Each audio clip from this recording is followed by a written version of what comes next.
Hello, friends and neighbors, dear listeners, and welcome to another episode of Dragon Spotting, the podcast where we watch media with dragons in it and then tell you about it. I'm Heather, pronouns she and they, I'm Diana. I'm a they any kind of deal. and today we are talking about our first animated feature on the podcast, Quest for Uh-huh. Camelot, internationally released as The Magic Sword.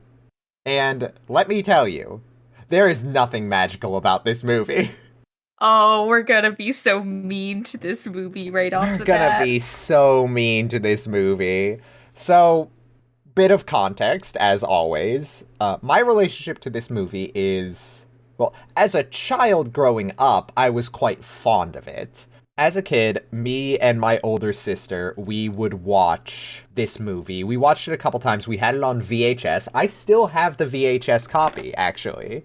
But I remember very vividly the opening, soundtrack of this movie because we did own the soundtrack of this movie on CD as well.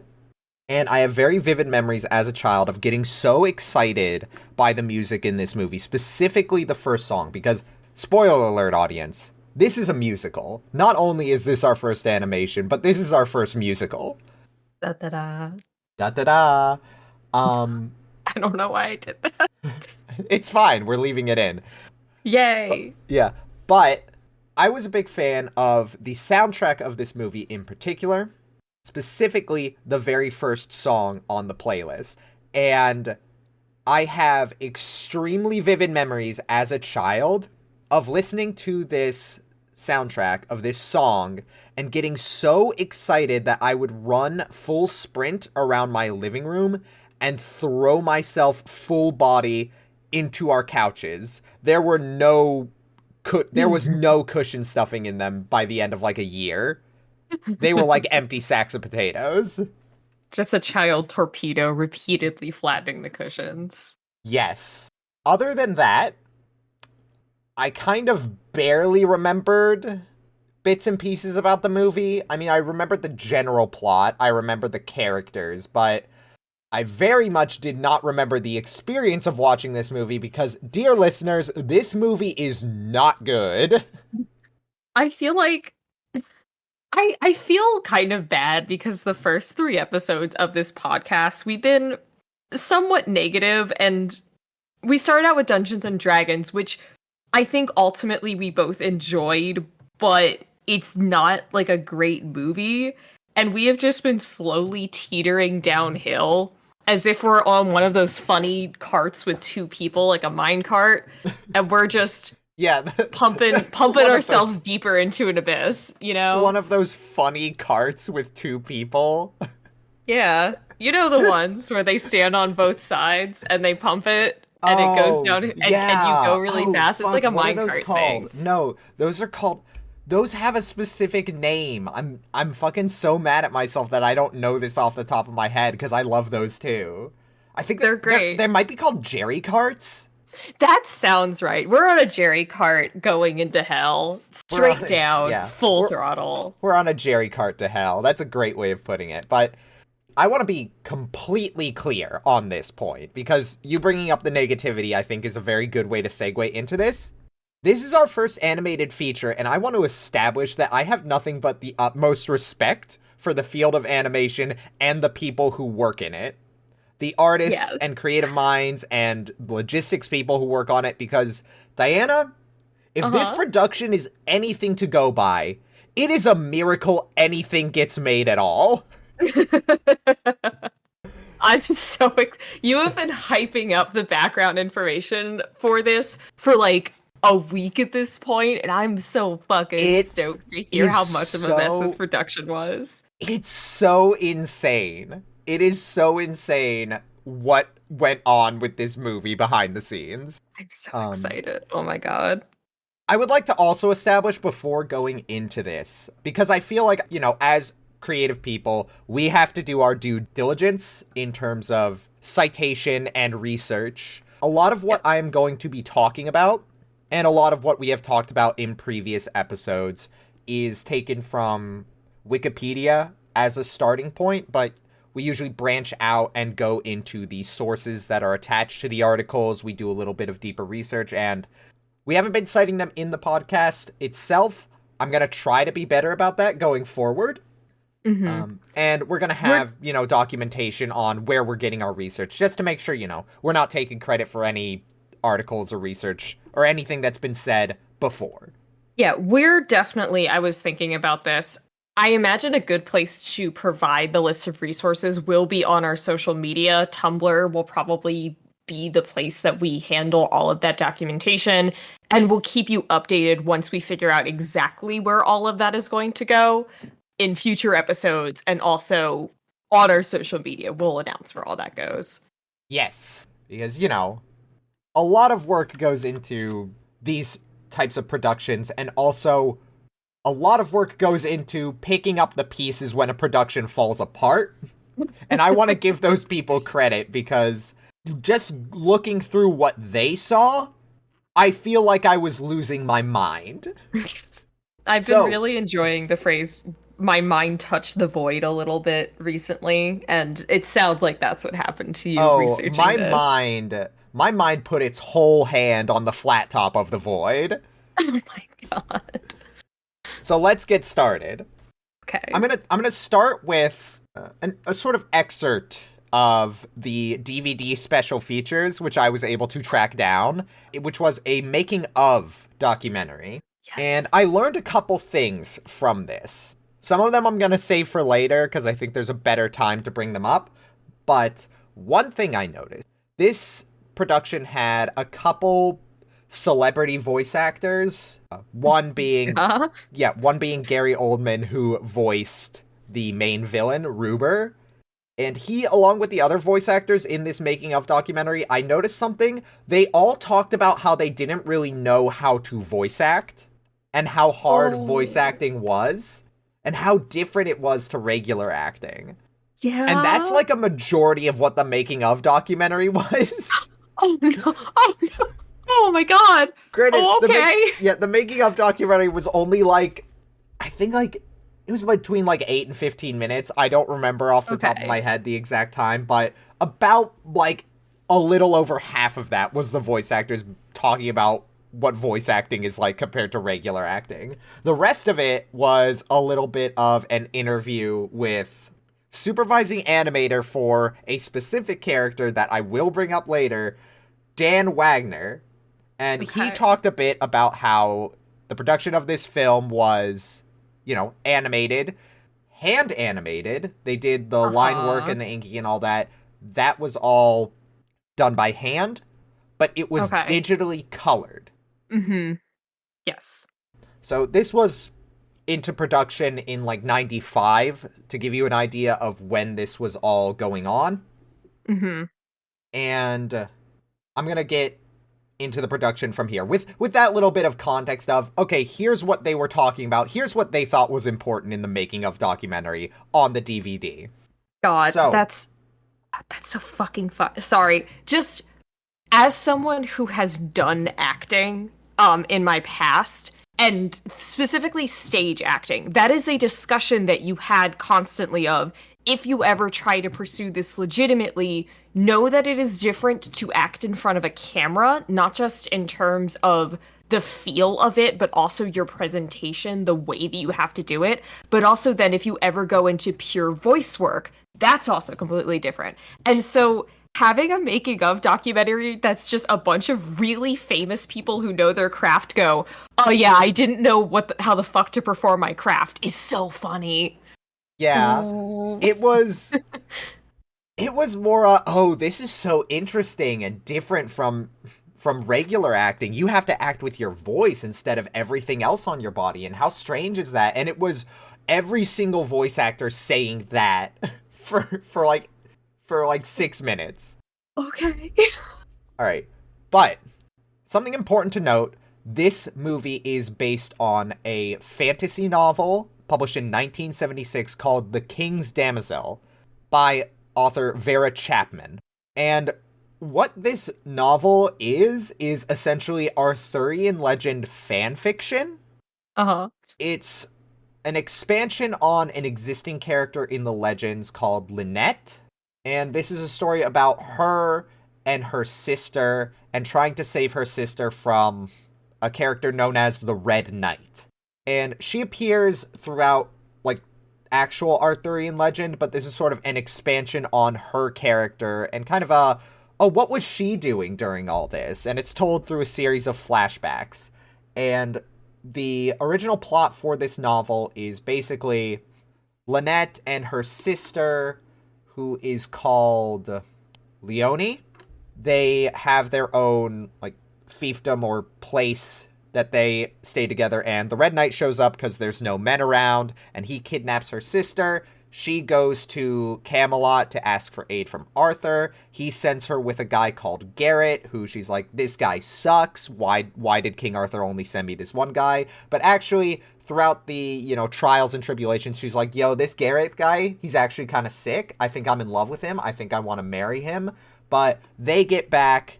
They rescue her sister, and Arthur's like, Gareth, great job. As is tradition, you get to marry the chick you rescued. And Lynette is like, damn, that sucks. I have to marry his stupid older brother.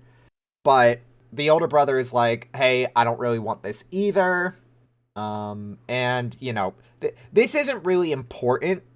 I'm not gonna get into this, but, a lot of stuff happens. But something important to point out is, in this story, Lynette goes to look for the Holy Grail, which is... I actually need some of your expertise on this, Diana. Where does the Holy Grail fit in Arthurian legend? Because I know a lot of that Christianization came in later, obviously, because Arthurian legend is much older than Christianity. At least its place in Europe, I think. Yes. So a lot of what I know about the Holy Grail, like, and this is me being completely flat out honest, I looked into it because of Monty Python and the Holy Grail. Yeah. I was like, what is the background of this? Like, how did we get here? And it is, as far as my knowledge of it, it's basically a MacGuffin that, in order to get Arthur and his knights to go on quests. Actually, I don't know if Arthur specifically ever went for the Holy Grail. Who knows? I think if you look old stuff, it's specifically Lancelot who's going on that quest. But kind of like you said, Arthurian legend is older than Christianity. It is originally a Welsh legend, I believe. Like the background, right. The basis for most of it.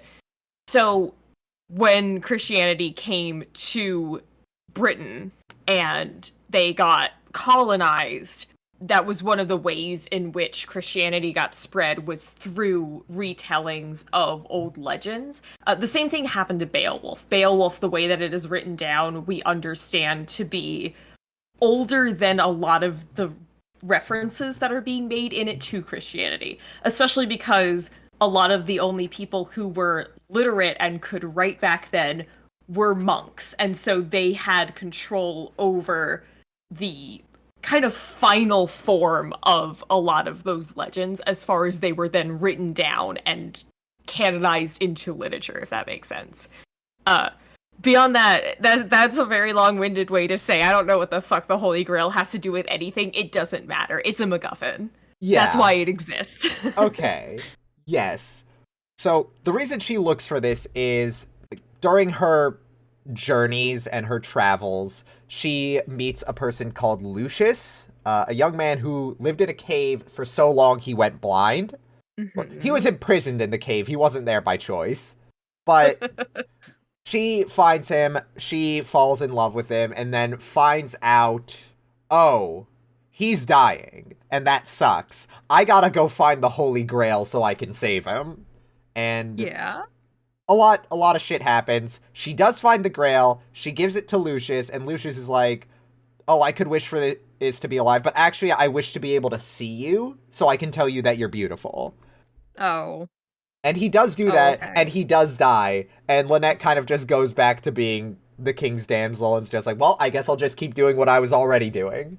I don't know. I haven't read this novel. I'm sure it's a lot more romantic and epic in the story. I don't know. But I'm mentioning these plot points because they will tie into the movie later. And also, to establish, this movie was originally pitched with the title The Quest for the Grail, implying it was probably going to follow this plot a bit more closely than it ends up being. Yeah.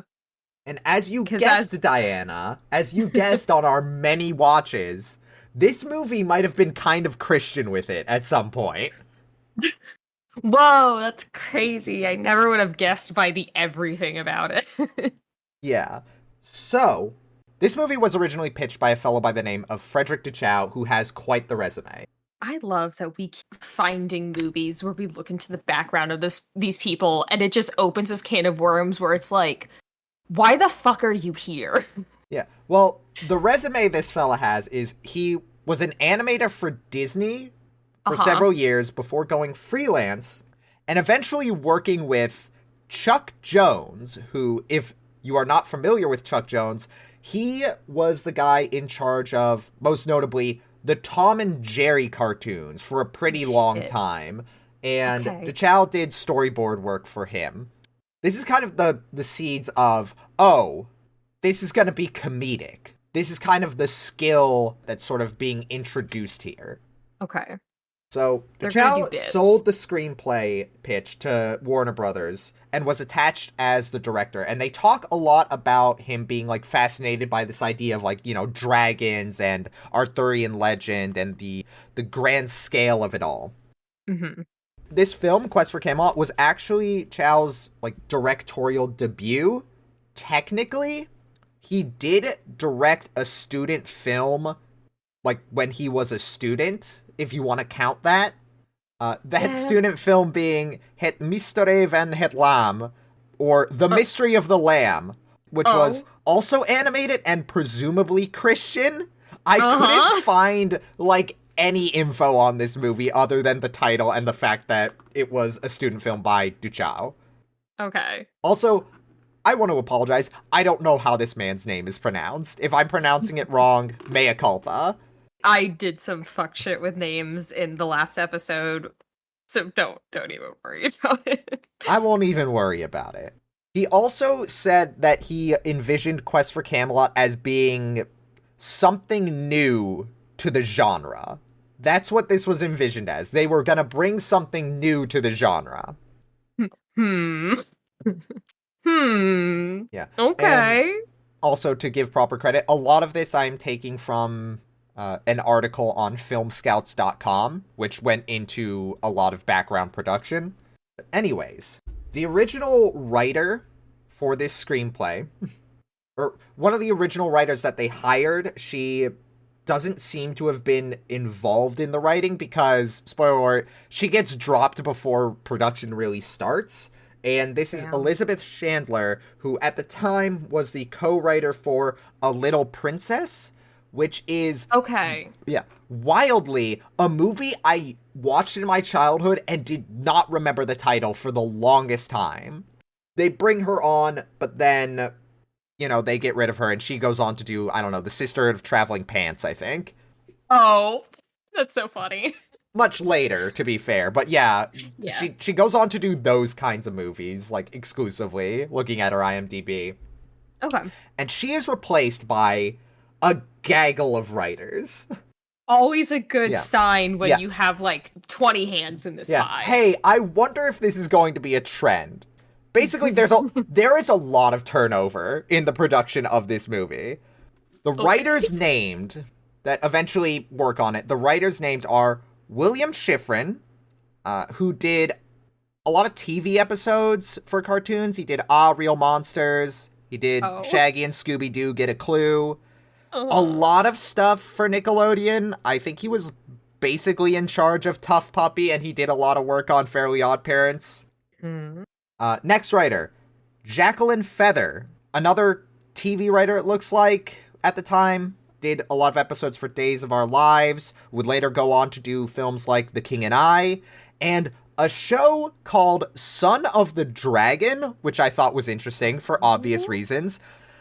Third writer, David Seidler, who is known most prominently for The King's Speech, And Okay, he interesting. also did a lot of work on the same stuff that Jacqueline Feather did, which makes me think these were probably writers Warner Brothers had like on retainer at the time. Yeah, that would make Yeah. sense. And the final writer and the eventual main writer is a fellow by the name of Kirk D'Amico. Quest for Camelot was his writing debut, as far as I can find. And he later went on to make movies like Space Chimps, The Croods, and Racing Stripes. Oh, okay. So again, we're seeing the kind of comedic roots of this film. Yeah. Yeah. Yeah. There was also another director that was originally attached with Duchow by the name of Bill Croyer, who you may know from things like Fern Gully. Okay. But he was later fired along with his wife, who I think was associate producer, due to creative differences. Okay. What sort of creative differences, you might ask? Well, this production was a fucking mess. Film production started before the script was finished. Oh. Then, Oh. mid-production in fall 1995, basically the entire animation team was poached to work on a different film for Warner Brothers. I will come back to this in a second. And during this pause of production, studio executives, namely animation president Max Howard, begin to meddle. Max Howard decides arbitrarily, hey, fuck that stupid cup shit. This is about a sword now. Oh, no. He completely shifts around, like, the story and says, this is actually about Excalibur now because Excalibur is, like, the symbol of power of Camelot, and that will make for a cooler story than some gay little cup. Oh, will it? Also, because of the success of that production that we took all our animators on, Space Jam 1996 Oh my and god.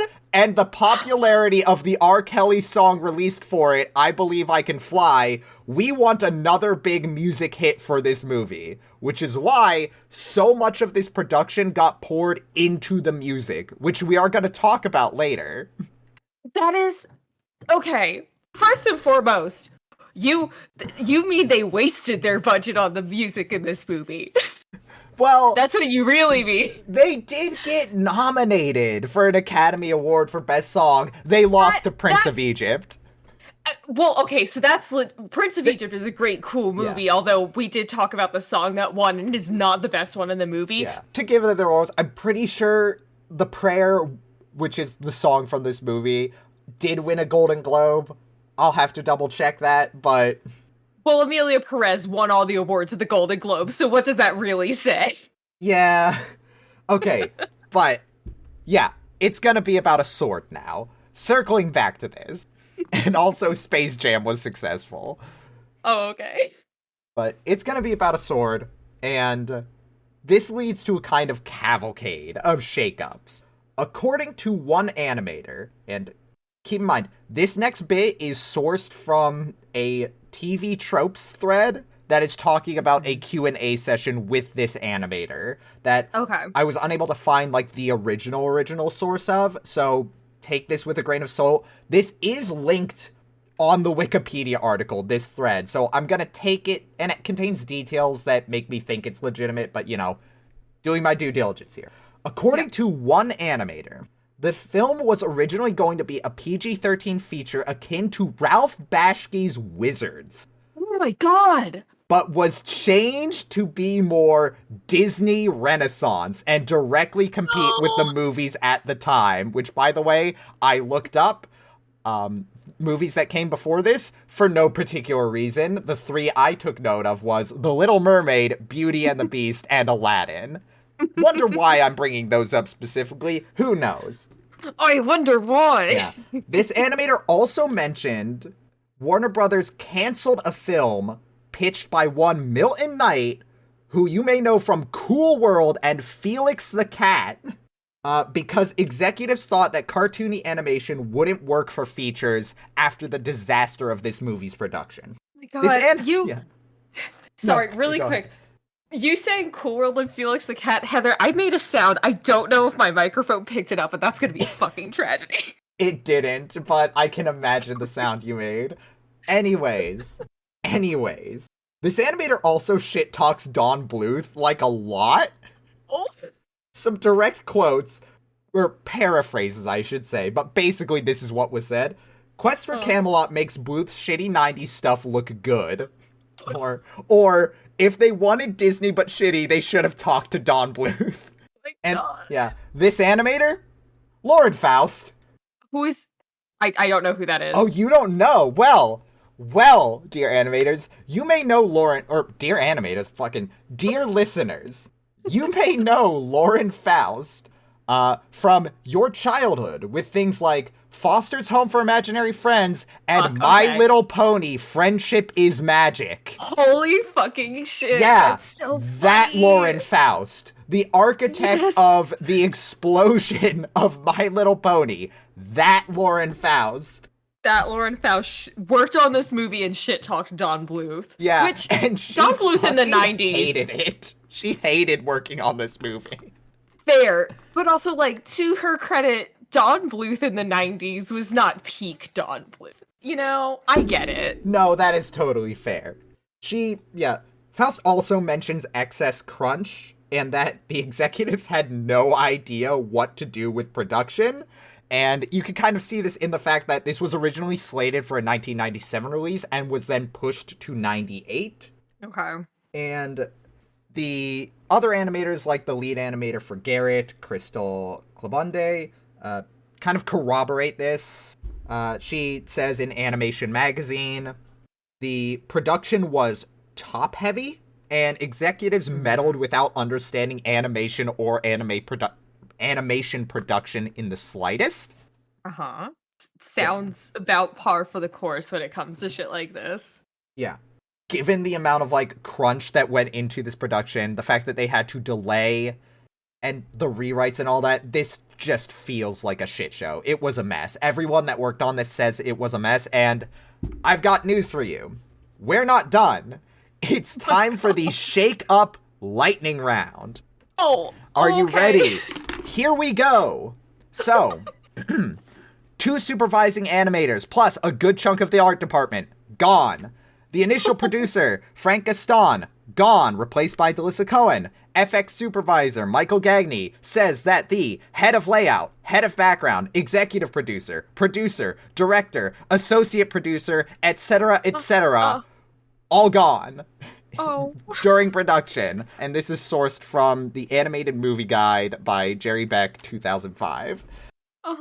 Additionally, the production crew, not the only people who got cut for production. Originally, Christopher Reeve was cast to voice King Arthur during the Space Jam interim, but he was also replaced post-rework since he was unable to come in to re-record lines.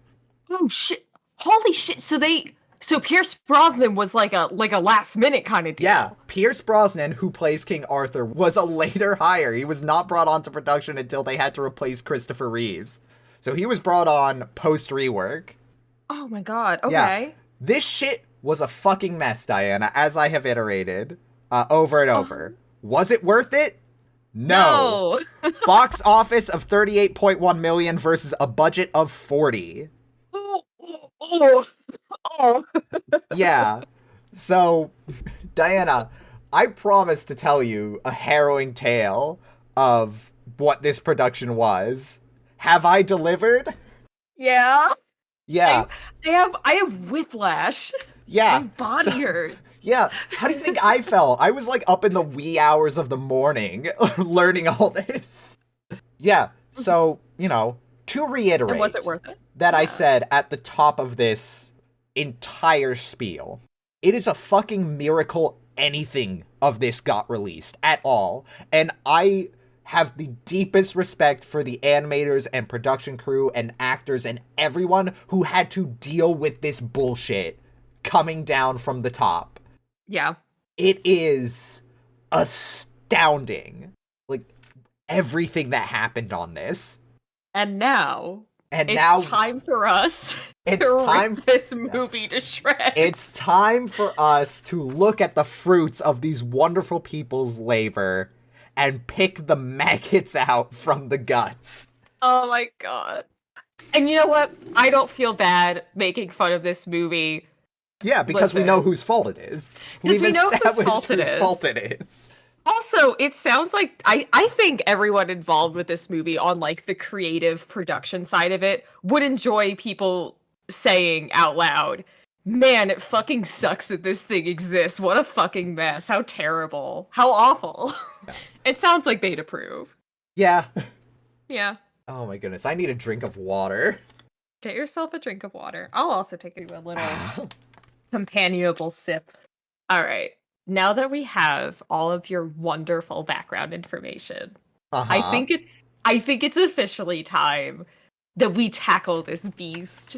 We climb these sheer cliffs leading up to the whole of I don't know where I'm going with this. We're going on a quest to Camelot. We're going on a quest for Camelot. Yeah. I was looking at my notes. Come see us. The first note that I have in my notes is the best shot of the movie is the cliffs with the waves at the very beginning of the movie. It's like the first shot of this thing when you come into it. It's pretty good. It's pretty good. We begin Quest for Camelot with a fun establishing shot of waves crashing against cliffs. And then the first thing that we really see in this movie is 3 people on horses riding the cliffs that the waves are breaking against. Like, they're coming down. And right away, the thing that you notice when watching this movie, just for the first time or any time after, is that the way that people move is fucking insane. They look like rag dolls. Yeah, being just jostled around. The way anything moves in this movie looks so strange. Everything looks like it's a soft body physics simulation. Everything looks like it has no bones and they're made of goo. Just like bananas. Just like bananas. Now that you know what that reference is. Yeah. But these 3 people turn out to be our protagonist Kaylee as a young child. Kaylee? Yeah, Kaylee. Who Kaylee is the kind of stand-in for Lynette that we mentioned earlier in the novel. Yeah. So Kaylee and then her parents. And right away, her mom,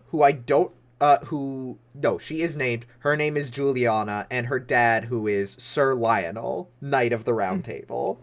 Sir Lionel, Knight of the Round Table, who pretty much immediately starts waving his death flag because Kaylee is like, "Father, tell me about the Knights of the Round Table. Tell me about King Arthur." And right away, you get the sense that, like, she wants to be her dad. Like, this is the thing that she wants to do, is be a Knight of the Round Table. Yeah, and he's very supportive of this. He's like, "Oh, yeah, sure, one day you're gonna get to see Camelot, but right now I have to go alone." And she's like, "Oh, do you really have to?" And he's like, "Yes, I really have to go.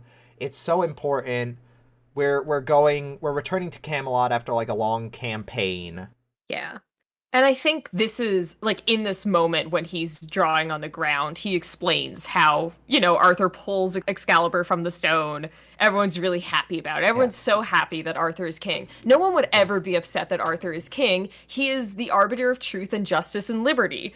He's so great and so good. Why would somebody be mad at Arthur being king? No one's mad at Arthur being king. Yeah. I want to point out, no, they do specifically say shit like truth, justice, and liberty. They do get very, like, Declaration of Independence with this, which is a little funny. In this, the sword and the stone is Excalibur, and it and the stone are explicitly magic. Oh, and also, they immediately connect Kaylee to this adventure quest because the day she was born was the day Arthur drew Excalibur from the stone. Oh, yeah. They do tie that in, don't they? Yeah.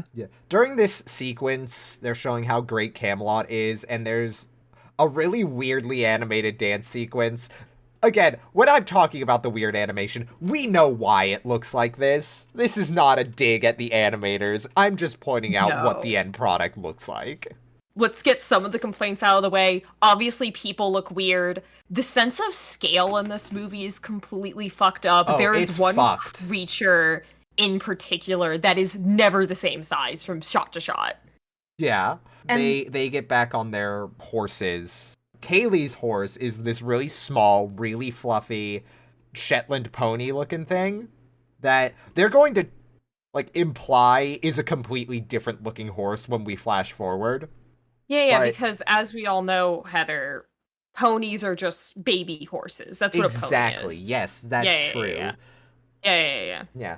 But anyways, Sir Lionel rides off to join the knights on their way back to Camelot, and we get the title card and the best song in the movie, in my opinion, which is United We Stand. And it starts with this like really cool, like Celtic chant that kind of builds up into the main song. And this is the shit that would get me so hyped as a kid, I would fling my entire body into the couches and the walls. Yeah, I this was the moment when watching the movie for the first time. I did enjoy the song a lot. I think it's great, but it was the one that like pricked my ears to how Christian this movie was gonna get. For some reason, Christians really love to co-opt like Irish sounding and feeling things. So I think that was Yeah. the first cue. I want to also shout out the background painters who did a fucking Yes. fantastic job on this movie. Doubly so given the fucking circumstances. Oh, absolutely. The There backgrounds look fantastic. there are some 3D CG backgrounds as well, courtesy of Silicon Graphics. Shout out to Okay. those guys. They've been around. And those don't look as good. But Sorry, your movie did come out in 98. The CG does not look good. yeah, but you know, for what it's worth, they did a pretty good job like integrating the animation into those backgrounds when they show up. Yeah. So now that the song is going, we Yeah. are we are drawn into Arthur's throne room now that all the knights of the round table are returning. This is the part where they start shouting out like truth, liberty, and justice as they all hold up their Honor, shields. valor. Yeah, they all hold up their shields, and while this is happening, a weird nasty man is coming into the room, and he's dressed like an Arthurian knight, so I guess he belongs here. But Arthur then kind of goes into a spiel of, okay, we've been on a long campaign, we've brought peace and truth and liberty to the land, me, Oh, the can I king, and my feudal knights, and now we're gonna evenly split up all the land among all of us and then govern with just cause. And can I interrupt and go back for a second? Sure. Because the way that we get out of this opening song is the nasty man who has disgusting fingernails and twitchy eyes. Rather than saying like truth or justice or valor, he slams his hands down on the table and yells me, which is Yeah. iconic diva shit. Yeah, so he cuts off the song. The Arthur talking about like the plan to split up all the land evenly happens, and then they start singing like the refrain of this song, which is "United we stand, now and forever. In truth, divided we fall.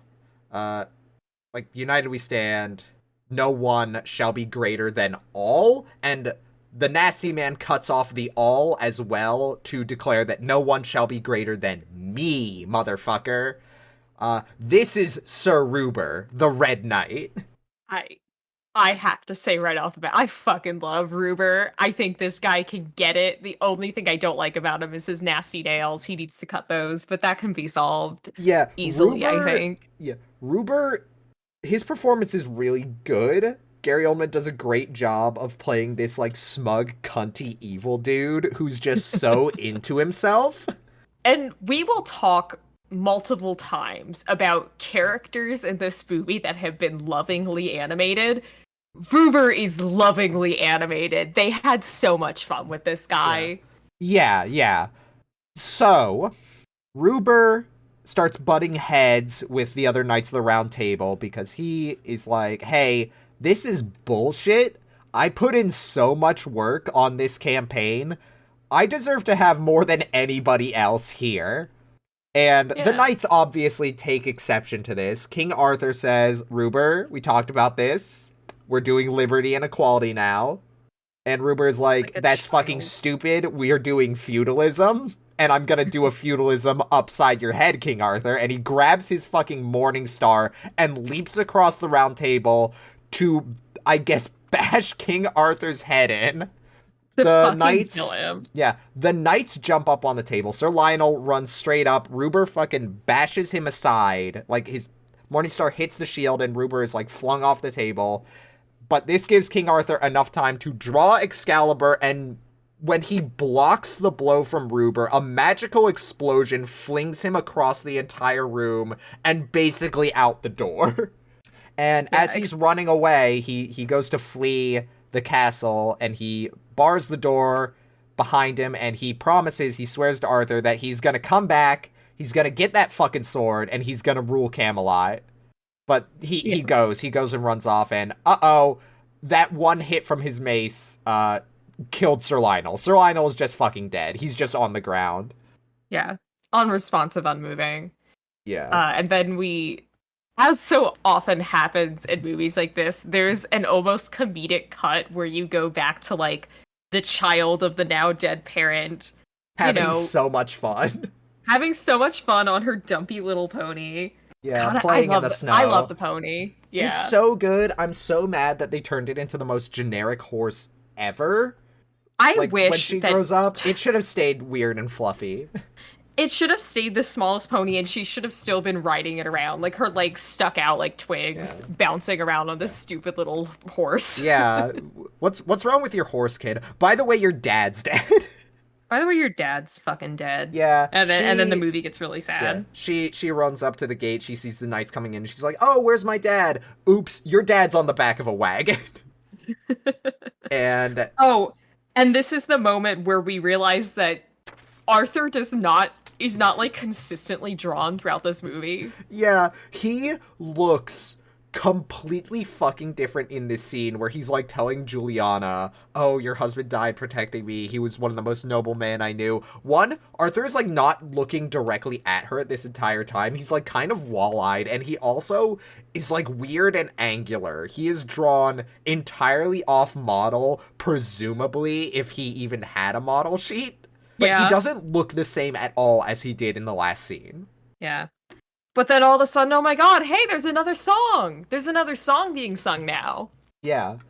This is our signal that we're transitioning. We're time skipping. Yeah, we're jumping ahead like 10 years. Yeah. We have a like reflection shot where she looks into the reflection of like a pool, and it shifts and shimmers, and we see her get progressively older.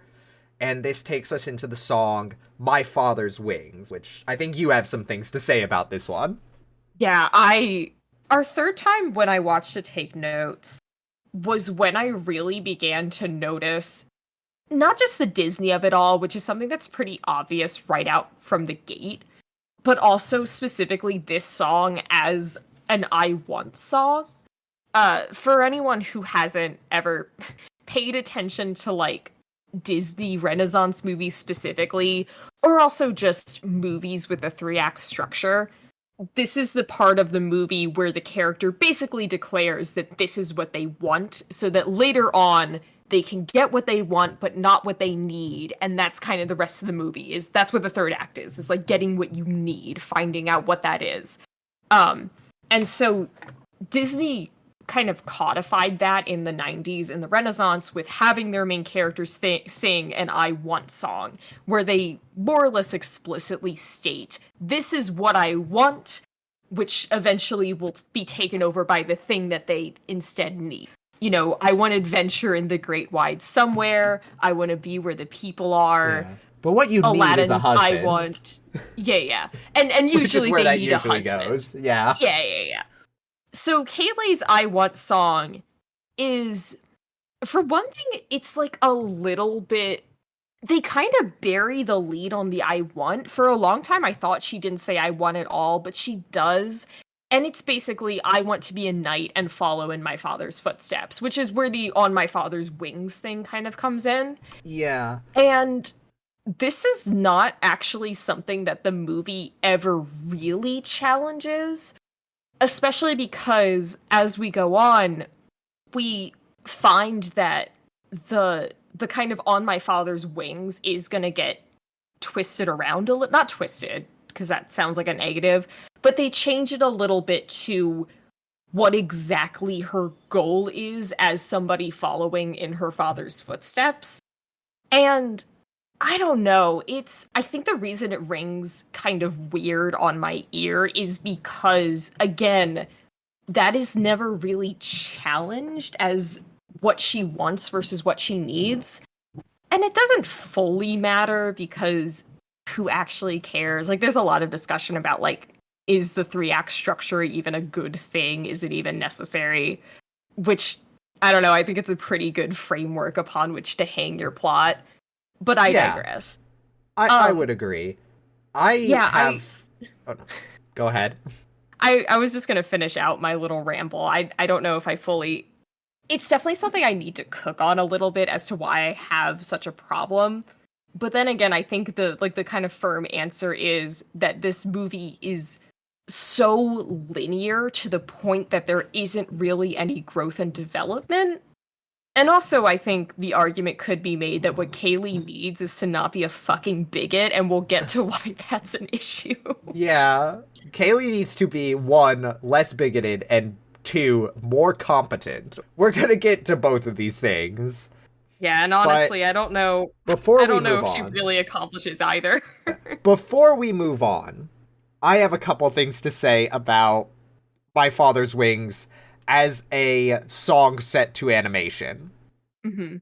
It is, like, the action for this song is so strange, and this is going to be a trend throughout the movie. What Kaylee is doing, like, her motions and the tempo of what she's doing, nothing really lines up with the music, and there's also one specific shot where she, like, jumps onto some rocks, and there's a big, like, sweeping around shot as, like, waves cascade off the rocks and, like, shoot up around her, and it's the Little Mermaid shot. They're ripping off the Little Mermaid shot. It's literally the Little Mermaid shot, and I confirm this by the fact that the Little Mermaid definitely released before and while this movie was in production. So... yeah.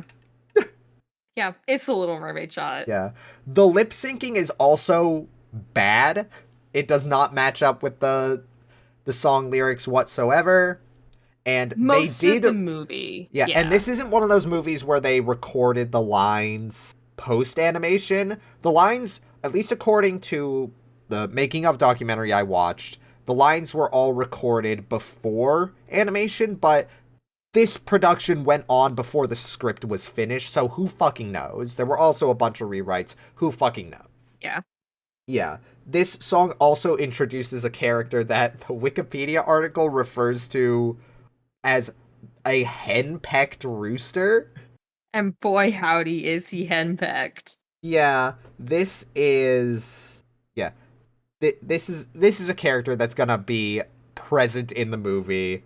This is like the Disney mascot character that Disney puts in their movies because this movie is trying really hard to be Disney. Yeah.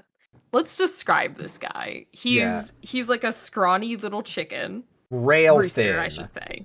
Rail thin. Yeah, and he is a womanizer. He is a womanizer. He's constantly like schmoozing the other hens and all that, but he does have a BBW wife. Yeah. She has mascara and eyeshadow on, and when she... And the broadest shoulders imaginable. Like, shoulders that are way too broad for a chicken. Like, we cut from this song to this chicken trying to get some hen, and then his big, beefy wife comes up and, like, throttles him and grabs him to pull him back to presumably fuck in their little rooster hut. Yeah. Well, I don't know if she's beefy, because that's a red meat. Oh, I see. Yeah? Yeah. But she's chickeny. Yeah, she's breasty. She's bodacious. No, you can't say that. What? Who said that? Who said that? All right. Hey. But enough about this chicken. We're going to Camelot now. Yes.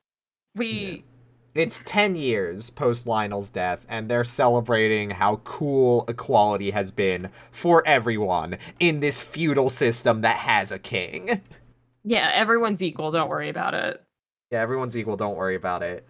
but do worry about this giant griffin crashing through the ceiling. The griffin is done in the classic villain scale colors of purple with like a green cast to the black part of its body. It's also got big wings, and this is also specifically the character that the entire movie we were going, how big is this guy? Yeah. How big is the griffin? Because it's never the same size from shot to shot. That's a problem with a lot of characters. The rooster has a similar issue. Yeah. I want to also point out, this griffin moves like a sack of pudding covered in fur coats. It is absurd how this thing moves. Like he is melting. Well, he is moving quite a certain way when he yoinks Excalibur from King Arthur's hands and also injures him. Like, King Arthur is injured at this moment, and so for the rest of the movie, he's in a cast. The griffin flies off with the sword, and then the movie becomes really obviously Sleeping Beauty because he's in a sky that has like a green cast to it. He's flying over this forest of thorns that is glowing green from the inside as he's trying to take Excalibur. And Merlin is here. Merlin is here and sends out this tiny little silver-winged falcon that attacks the griffin and causes it to drop the sword into this enchanted thorn forest. Yeah, and so the Excalibur is now lost. Yeah. Excalibur gets snatched and it gets lost. So they toot the dedicated specific horn for this event. And this is a very... They just blow a toot on this horn and we get a cut of the sound cascading across land and the peasantry looking up being like, oh my god, Excalibur's been stolen. This is the only thing that horn is used for. Because how else would they fucking know that's what that means? One of the peasants has a scythe that is like fucking wobbling around because the animation isn't very good. I just thought that was funny. How do you think they distributed the knowledge that this is the Excalibur's stolen horn? Like, I don't know. You think they had... Do you think like a herald on horseback bounced around the peasantry and was like, okay. Maybe they handed out pamphlets when they came to collect the grain tax. I don't know. Yeah, and on the pamphlet it's written, hey, if the horn ever makes like a brrr sound, they had to write that out. They had to teach the peasantry to read, and then they wrote out what a sound. Yeah, they had to teach them that, and they also included like a little musical scale along the side of like, if it's like a C sharp, that's what it is. It's way bassier than that. It's definitely not C sharp. Yeah. I do want to actually go back to the griffin shot real quick, because, you know, as much as we're harping on this as being like a Disney ripoff, this shot is pretty impressive. They do a lot of really impressive sweeping spectacle shots, I think, that are like, you know, technically very challenging for animation. I think having a good, like those good watercolor backgrounds really lends to, when we get those wider shots, it does lend a sense of scale and majesty to this movie. Yeah. And it's one of those, a lot of times when you see those shots, there is this feeling of, man, we could have gotten an entire movie that was just like this. But obviously there was meddling. Yeah, there was so much meddling. Like, we talked about watching this movie, how this feels like a movie that was like cut and paste together 30 times, and genuinely that seems like to have been what happened. Yeah. What a shame. But yeah, Kaylee hears the horn, literally the call to adventure, and she goes to her mom and asks, Mom, can I answer the call to adventure? And she says no. And she also says, Kaylee, I'm putting my hand on your shoulders as your mother. You're complaining about, you know, doing chores and having responsibilities at home. One day you will learn what Camelot means. I have no idea what the fuck she means by this. Because the movie never really comes back to this. Yeah, Heather and I certainly did not know what the fuck Camelot means. And what are you talking about? I didn't look up. It probably means something like horse, honestly. That's usually how this shit goes. What does Camelot mean in modern English? I don't know. You're the one who would know, and you don't, so. I certainly don't, and I certainly don't care. What I do care about is during this scene, Kaylee is like being fitted for some kind of royal garb because she is like they do have like some kind of fiefdom. They're a Yeah. lord of a small part of the Yeah. I mean, kingdom. her father And was a and knight. yeah. And so she's being fitted for some kind of garment and storms off. And then the mom turns to this tapestry and kind of in a moment where she's turning to her husband and being like, "Oh, I wish you were here. I wish you knew what to do." And this tapestry is quite comedically done up like one of those old medieval paintings or Yeah. tapestries where like the people don't really look like people. It's another Aragon shot where he's looking into a reflection of armor, Yeah. but this time Her. it's a woven tapestry where her dad's face is just kind of stretched out and fucked up. Yeah. And we barely It's recognize really him. and you can barely recognize him. I He is so square with it in this tapestry. I I hope that they did that on purpose. They were like, this will be a funny bit. This will be a The funny movie bit. takes it the movie takes it very seriously, of course. Yeah, but it does immediately segue into a quote-unquote funny bit where we see the rooster continue to be disloyal to his BBW wife. And, hey, they're weirdly focusing on this rooster a lot. Yeah, why do we keep cutting back to this Oh, also, rooster? yeah, Who also knows? Ruber's here now and everything's on fire. Like, Oh yeah, yeah, the yeah. cut is Everything's that on, their house fast. is on fire now. Yeah, The yeah, cut yeah. is that fast, it's basically instantaneous. Yeah, they throw like a bit of tar and pitch on fire into the house and it fucking explodes. And Ruber is here now. Yeah, he's here with barbarians, question mark? Maybe the Picts? I don't know enough about Arthurian legend to assume what these characters would be. I don't think they put that much thought into it, but let's get down to business and talk about Ruber. Because that is the name of the song that starts now. This is Ruber's villain song. Yeah. And he Song- starts singing about how he wants shit to be fucked up and evil. He comes in all cunty and he's like, Juliana, hello. I was in the neighborhood and thought I'd invade. I love so much that Gary Oldman is like basically the only person in the principal cast other than spoiler alert the dragons that show up who is also What? does the singing voice Hang of on. the characters. There's dragons in this movie? Holy shit, there's dragons in this movie on this podcast about dragons and movies? That's wild. But That's crazy. yeah, kind of to the point you were making, he doesn't really sing. It's more like talking. It's talk singing in rhythm and rhyme. Yeah. And the rhymes aren't even that good. But yeah, he basically lays out his plan. He wants to use Juliana to Trojan horse his way into Camelot. And I wrote down here, Ruber does a cool move while he says, watch me create my mechanical army. He does like a pop and lock, like, robot thing. It's great.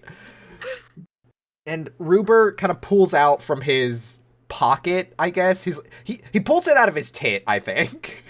Uh-huh. Like a green potion that he, quote, bought from some witches. This is all the context we get to this. He says, I bought this potion from some witches. Check this shit out. And he poisons the well in front of their house and makes it evil. He grabs the rooster and he grabs a hatchet and he throws them both in together.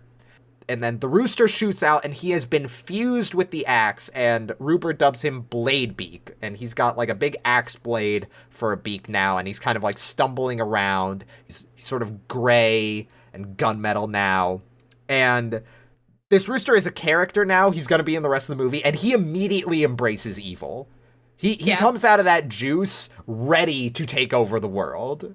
He's immediately like, oh, okay, I guess I'm part of this army now. He's like excited about it. Which is fucked up because they also immediately kidnap his wife. They put her in a cage. Yeah. Yeah. Yeah, Ruber starts throwing his henchmen in the evil hole that I guess is now a permanent fixture of this estate. Yeah, that doesn't go away, I don't think. That doesn't go away. Green smoke is billowing out of this. It's lit evilly. And he's throwing dudes in. They're coming out made of metal. One dude comes out with like just flails for arms. And man, how fucked up would it be to be that guy? Because for the rest of this movie, whenever he moves, his like flail arms are just windmilling or like bouncing around. it's really impressive that they managed to animate that motion very consistently, because this character is on screen a lot, and I can only imagine the amount of work that added to their shit. They also, like, Ruber throws a couple of guys into the evil pit. And so it's like flail arms. There's one guy with like a pitchfork for a hand and one other dude. It doesn't He throws really a crossbow in with a guy. Yeah, there's a crossbow dude. And guy with they then long like knife reuse that character template over and over again. So they're animating like 40 guys with flail arms at one point. Yeah. But in the chaos of this, like, transfiguration, as all the guys are, like, coming forward to be changed into cool metal dudes, Kaylee manages to slip away. Like, her mother kind of shoos her out and is like, Kaylee, you gotta take the main road. Ruber's gonna be in Camelot in 3 days. You gotta find the sword and beat him there. You gotta warn them. And Kaylee's scared, but she's like, okay, I'm gonna do it. And as she's slipping out, the griffin comes down, and it's been working for Ruber. And Ruber is fucking pissed that the griffin does not have the sword with him. He, like, rips off his eyelid or something, or, like, the way it's animated makes it look like that's what he does. Yeah, or like an eyelash, maybe less as a less extreme version. I don't know. Yeah. Ruber is like, you fucking incompetent son of a bitch. That sword is like the whole fulcrum of my plan. If Arthur gets that, we're fucked, because we can't beat Excalibur.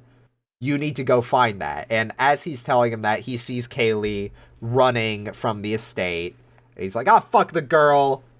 Go get her. Go fucking get her. And Kaylee starts being chased, and this is when we get Academy Award nominated song, The Prayer. And playing over. Yeah, this song does not match the action at all, and it feels really out of place here. It's interesting because, like you were mentioning, foreshadowing is a literary device, how so many of the people behind this movie clearly have a background in comedy writing, comedy animation, because this is supposed to be kind of an intense action scene, but also then, like, you have these guys with flail arms. There's some slapstick thrown in. Even before the song, like, Gary Oldman, when he yells about getting the girl, his voice, like, breaks sound barriers when he screams. Yeah. It gets very high-pitched. So, like, you have this, like, action scene that already is tonally dissonant because Kaylee's trying to get away, but these guys are really funny looking, but also they are made of metal and weapons and could fucking kill her. Yeah, they're also riding the smallest horses imaginable. Or they're riding pigs. I was about to say, they're not even horses, they're pigs, and they had to, like, shrink down these guys' like waist and legs. Like, these are triangular men riding these pigs, bouncing up and down on them. So that's already tonally dissonant. And then fucking Juliana's singing voice is Celine Dion. And so she's singing her Celine Dion song over this comedy action sequence. It's a really somber ballad, too. It's a prayer. It's a literal prayer. The mother is praying for her child's safety, and it's a beautiful song. It's like, the lyrics are beautiful. It is like a genuine prayer. And fun fact, my mom, when we were children, painted these lyrics around the top of my sister's bedroom. Like, that is how poignant, like, the lyrics to this song are. Like, very Christian, very prayerful. Does not match the action whatsoever. It felt really weird kind of regaining context for this when I have a more mature adult brain and can look at this and be like, what the fuck is happening? Yeah, but like I said, it feels really out of place here. There is a spot later on that I will mention where it feels like it would make way more sense to be. Mm-hmm. But yeah. Anyways, they chase Kaylee into the Forbidden Forest, and by they, I mean 2 metal guys and also the chicken, who, by the way, can talk now, and he is voiced by Jaleel White, who is, maybe you recognize as one of the voices for Sonic the Hedgehog, and also the actor for Steve Urkel. And you can't go looking for his voice in this movie because he is, I think, maybe one of the only voice actors. I think the guys who voice the dragon, I think they've done voice work. I'm blanking on who they were, but they're like comedic actors. Yeah, they're comedic actors. Jaleel White is like the only person in this movie who I think has consistently done voice work throughout his career. Yeah, and honestly, Blaybeak has a little bit of Saturday morning Sonic the Hedgehog, I think. Yeah. If his character didn't fucking suck as much as it did, I think I would enjoy his performance a lot more because he does a great job. He's just given the worst lines imaginable. Yeah. The comedy feels more like a distraction than purposeful throughout this movie. Yeah, I wonder why. I wonder why this movie feels like it was meddled with and the people meddling didn't know what they were making. Weird. Speaking of comedic moments, Kaylee is chased into the Forbidden Forest. She falls down a bit of a cliff and into a swamp, puddle, bog area. Like a pond. Yeah. And the two guys and also Bladebeak chase her down there, and before they can fucking end her existence, because that is what's happening, they are intercepted by a man who comes kind of bursting from the wilderness. He has a staff. Not so much bursting. He's kind of like there. He was fishing, and he calls Kaylee an idiot for ruining his net. He's so mad about it. Look at this net that he just found. But he wards off these guys with his staff. He hits one of them in the nether regions, and the guy reacts to it, this man made of metal, implying that they still have human genitalia, but it's made of metal now. They got ball vulnerability, yeah. In whacking these guys, one of them gets knocked back into a rock that then eats him because it's a rock that eats people, and the other one gets knocked back into a whirlpool part of the pond that then swallows him because this is water that eats people. Everything in this forest eats people. There's bushes that eat people. There's flowers that eat people. Basically, assume everything in these woods that we mention has the potential to eat a person. Yeah. But something to point out. I forgot what happens to Bladebeak. Yeah. He gets stuck in like a log. His like Bladebeak nose gets stuck in a log or something. I don't fucking know. So this character is Garrett. That's his name, Garrett. You know, we talked about him. He's in the novel. He shows up, and the Falcon is actually with him, and he's kind of kicking ass as he's moving this. The Falcon is like flying around the enemies. He's pulling off cool moves with his stick, and one of the things he does is he like hits a vine, which causes a swinging log trap to fall down and bash one of these guys in the face. And my question is, why does he have that there? He came here to fish. Like, what was he expecting to happen? But well, Heather. Yeah, his movements are really cool and deliberate, and he clearly like feels comfortable like fighting. But you know, we're gonna talk about this here. You get into what you were gonna say. Yeah, well, we learn very quickly, Heather, that he is here by choice, but not fully, because in the process of thanking him, and Garrett kind of ungraciously pushes aside like her thanks. He does not like her. He thinks she's dumb and incompetent. Immediately he's like, this bitch is dumb as rocks.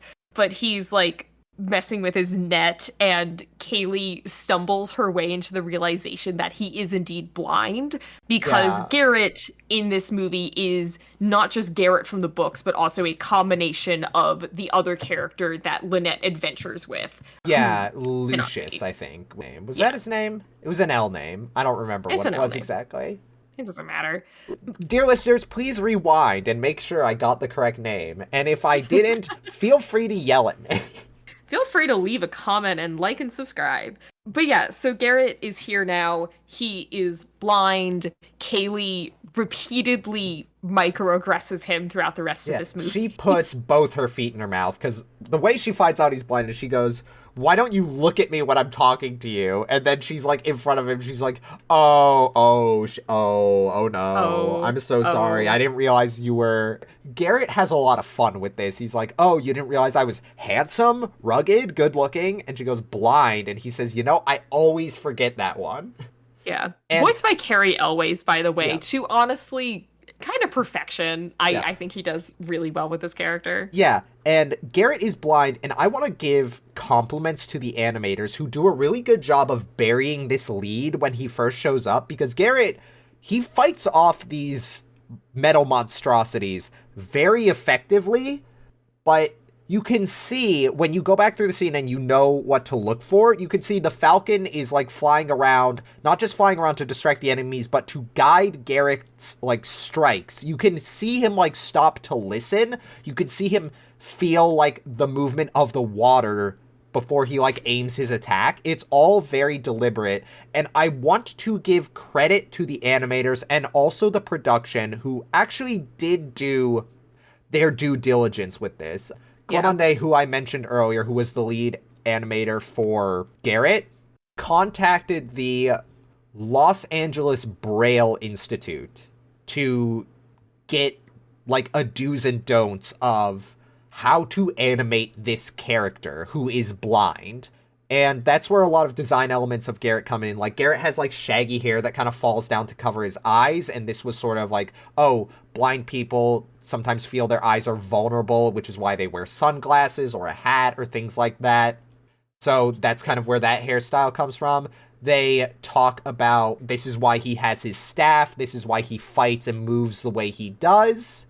And the animators talk about, oh, like my style of animation has always been like very eye focused, but which means I had to be very vigilant and remind my team not to lead with the eyes, not to have him focus. And I think they do a pretty good job with like how this character is treated, especially in spite of all like the executive meddling that went on. I think Garrett Yeah. is a pretty well done character. I'm saying this as a like fully sighted person. I'm not blind, so I can't really speak for the representation or all that. But just from looking into this, it seems like they actually gave a shit about portraying this properly. Yeah, we definitely got worried when he showed up. We were like, oh, fuck, okay. But to their credit, and if you recall the synopsis that we gave of the novel and are worried about that, don't worry. It's okay. They don't do it the way that you would be afraid that they're going to handle that plot point. And it was also Yeah. cool at the end of the movie. We saw that they credited both the Los Angeles Braille Institute and another blind institution. I forget what the name of it is. I feel bad. Yeah. I'm blanking on it. But they It's out there.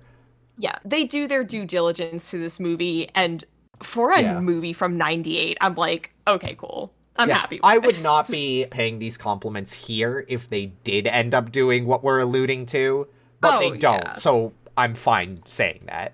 Yeah. So what is the next thing that happens in this movie? Well, this is the song where Kaylee's like, she tells him about the sword, the Falcon basically corroborates her story, and Garrett goes, okay, well, I'm gonna go with my Falcon to get the sword. By the way, my Falcon's name is Aiden. By the way. And you can't come, Kaylee, because you're stupid and don't know what you're doing. And she goes, well, why not? Why can't I come? And this immediately goes into Garrett's song, which you refer to as an I Am song, which is I Stand Alone. Basically a song about how he is living independently in the Forbidden Forest, how he knows the ins and outs of everything that goes on here, and he does not need anyone else. Oh, important note as well. Aiden is voiced by Frank Welker, longtime Scooby-Doo Yeah. voicer. Longtime friend of animals, Frank Welker. Thank you, Frank Welker. Yeah. And I say Yeah, voice, when we say he's- voice, no, he is, this isn't like Bladebeak. He is just making bird noises. It's great. I love when a voice actor gets credited for making noises. I think it's great, and we should do that. Yeah. But, yeah, during I Stand Alone and kind of immediately after this, we're kind of shown that Kaylee is not competent. Garrett is correct. She is kind of like stumbling her way through this forest, and Garrett is having to like run behind her and quickly like beat back the bushes that eat people that are trying to eat Kaylee, while she kind of like blinders on, just sort of like strides through this forest, being like, I don't know what you're in a fuss about. This forest is perfectly safe. And I'm not sure what they're trying to say here. I'm not sure what they're trying to say here about Kaylee.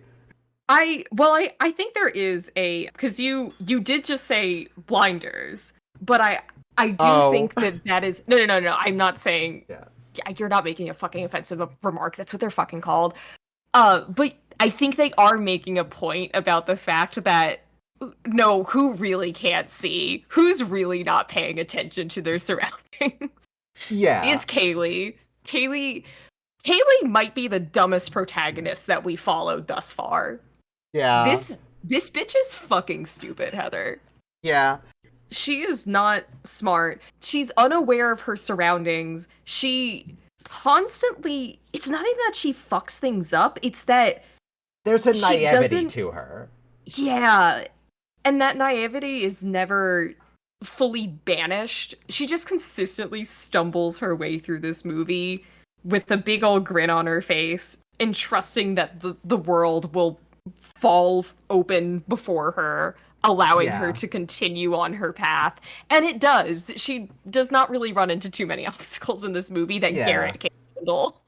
Yeah, and while they're clearing the obstacles ahead of them, there is an obstacle hot on their heels. It's Ruber. Bladebeak, evil bastard son of a bitch that he is, immediately goes to Ruber and tells them, oh hey, they know where the sword is and they're going to it. And Ruber's like, bitchin', we're just gonna follow them and take it when they find it.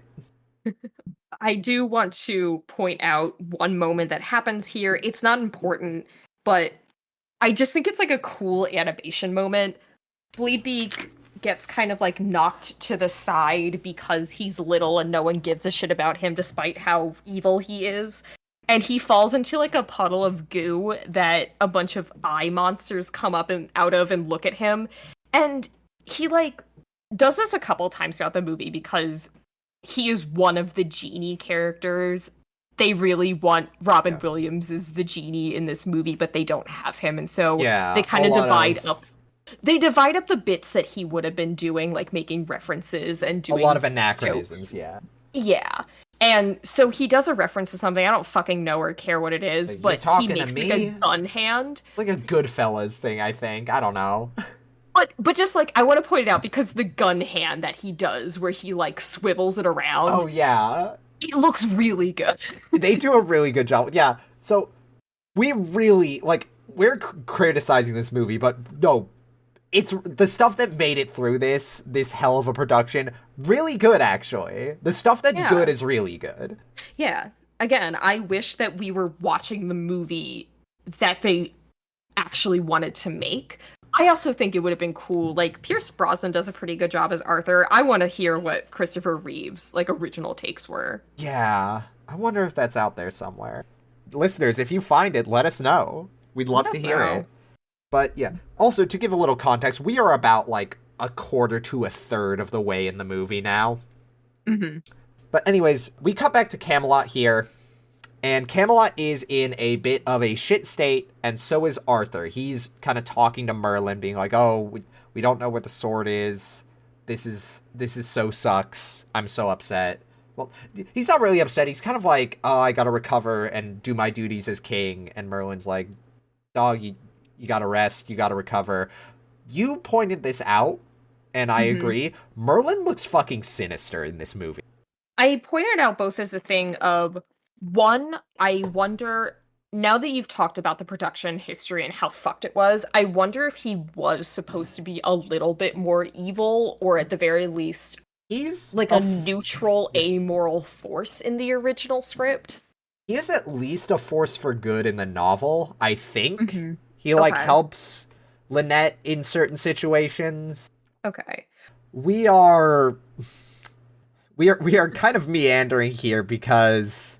regrettably, our characters are now entering Dragon Country. This is so upsetting. Yeah. Garrett tells Kaylee to shut the fuck up, basically, because she's talking too much. Like, literally, he keeps shushing her, and she goes, "Oh, do you hear something?" He goes, "No, I just want you to be quiet." There's even a point where she's like, "Did you see that?" And he's like, "Shut the fuck up." Oh my god. Yeah. Oh my god. Yeah. He's like, "Oh, how do you know it's Dragon Country? Did you see a sign? They should have a sign up so I can see it and know that we're in Dragon Country." Shut up. Yeah. Shh. shut, Shh. shut Shh. up, Kaylee. Speaking of shutting up, God. 3457, dragons Dragon incest. unfortunately spotted. They are pursued by like a shadow overhead. They're like, "Oh shit, dragons are here," and they jump into like a fucking egg shell or something, and they hear next to them Voices. voices, two voices, one British, one distinctly American. And this is Devon and Cornwall. They suck, and everyone hates them, us especially. They're doing bits like when we first meet them just as shadows. Constantly. They're doing like a bit with their hands because they immediately like Kaylee and Garrett immediately clock that these assholes are not like full-grown scary dragons that will eat them, but instead quite small. And so the first impression that we have of them is them doing like hand puppets on the wall, Yeah. like shadow work. And it's some of the most unfunny shit in this movie. Yeah. It's so They yeah. They look and move so fucking weirdly. Like they like bounce around like an inflatable ball, and they've got the fucking lower body to match. but This let's we talked about this being very Bluthian in this is a big assed reptile. Not big ass as in large, but big ass as in their booty is really huge. And this yeah, is a very Don Bluth thing. to clarify what they look like when they finally pop out of this egg, it is one dragon body with two heads attached. Yes. And one Which is they immediately imply to be the result of incest. immediately. Yeah. And one of them is it's kind of like the skinny tall guy, short stout guy Yeah, comedy duo scenario. they've got an odd couple thing going on. Odd couple as in the sitcom. Yeah, one of them, the British one is like has like a longer, thinner neck, and the American sounding one, who is I think like the only character other than Bladebeak with an American accent in this movie. Yeah. He's like skinny or not skinny. He's squart on the dragon body. Yeah, he looks like he fits with the body much more than Devon does. Yeah, Cornwall is the short one. Devon is the tall, skinny one. Like, Yeah, and you'd head, assume I that should if they say. were, yeah, you'd Yeah, assume that if they were in separate dragon bodies, Cornwall would retain the stout chubbiness. But as we see in the incoming musical number, apparently both of them would be just a massive assed dragon, regardless yeah, of and being attached to each yeah, other. their ass is so huge and their hips are so wide that when they run, the way they are animated running is they fucking run like spread eagle constantly. Like their legs go out to either side in like a split and kind of like windmill as they sort of wobble back and forth. It's so weird. It's so weird. I don't like looking at them. Devon and Cornwall are disliked by the other dragons, which we find out because at 3632, a much cooler dragon appears and attacks the group with more Wow. dragons. So continuity is also terrible in this movie because as they're like running away, they cross like an acid pool, and Garrett is like kind of struggling because obviously he can't see. He's having to jump between these blind. He's guided by Aiden the bird. And we see him like cross almost all the way. He's got one more jump left. And then we cut away to them like saying, "Oh my god, Garrett, look out." And we cut back and he's like back at the beginning. It's it's It is wild.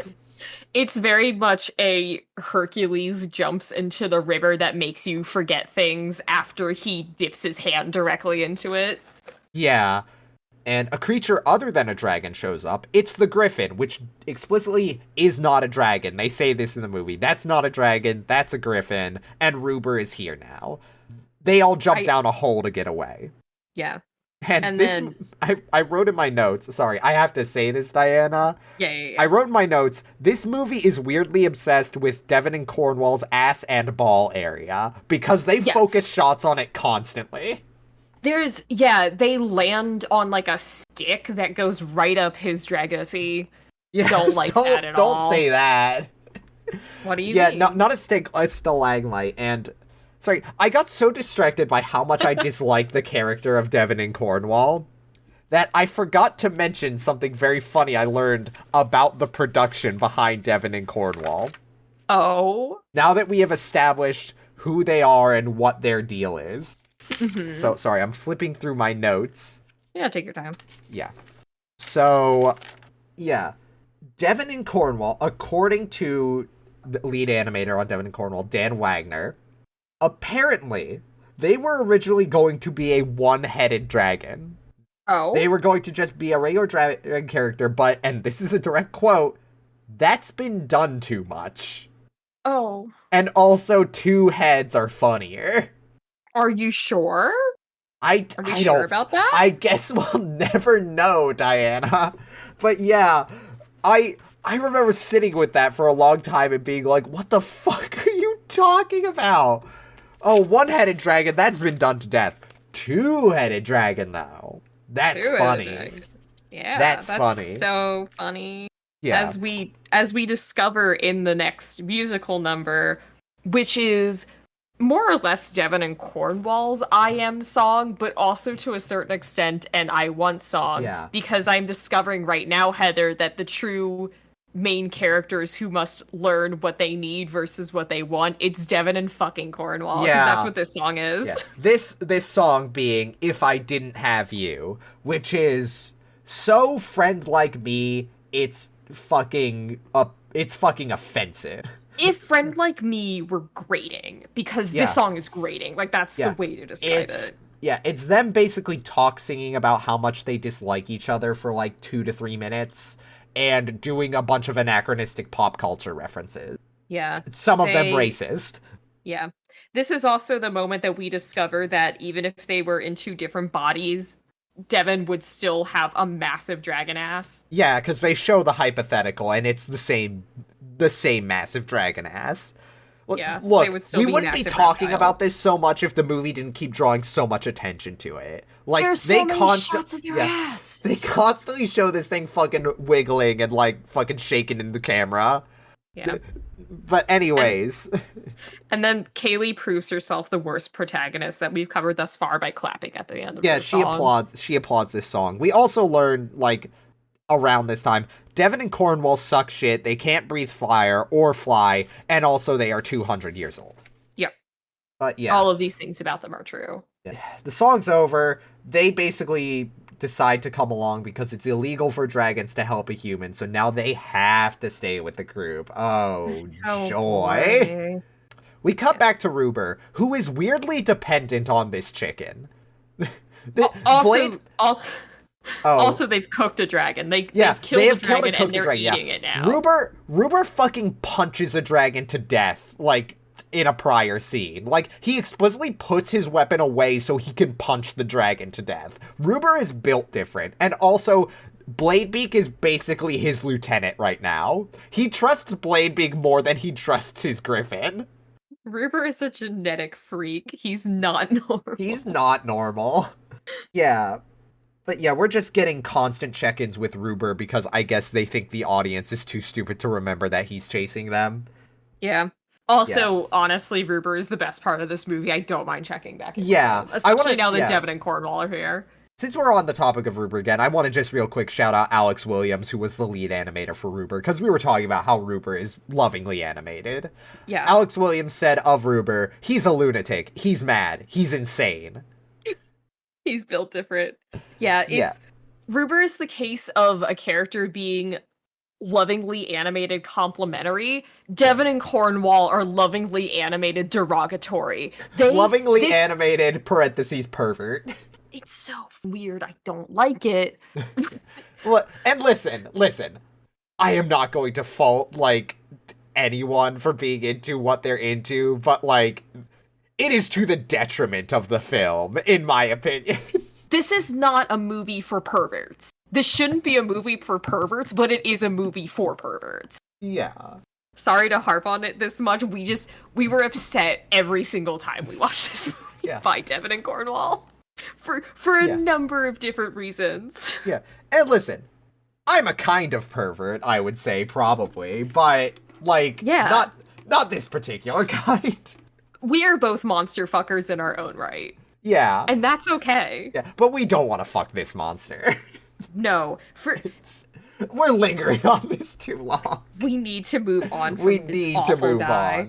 We need to another move scene on. that he's still in, because he's here now. All right. Well, here we get Garrett's backstory, finally, because Kaylee name drops her dad, and Garrett is like, oh shit, I knew your dad. So, I was a stable boy in Camelot, and I had an accident where a fire broke out in the stables and a horse kicked me in the back of the head and I went blind. But even though I was blind, your father believed in me and started training me in knighthood.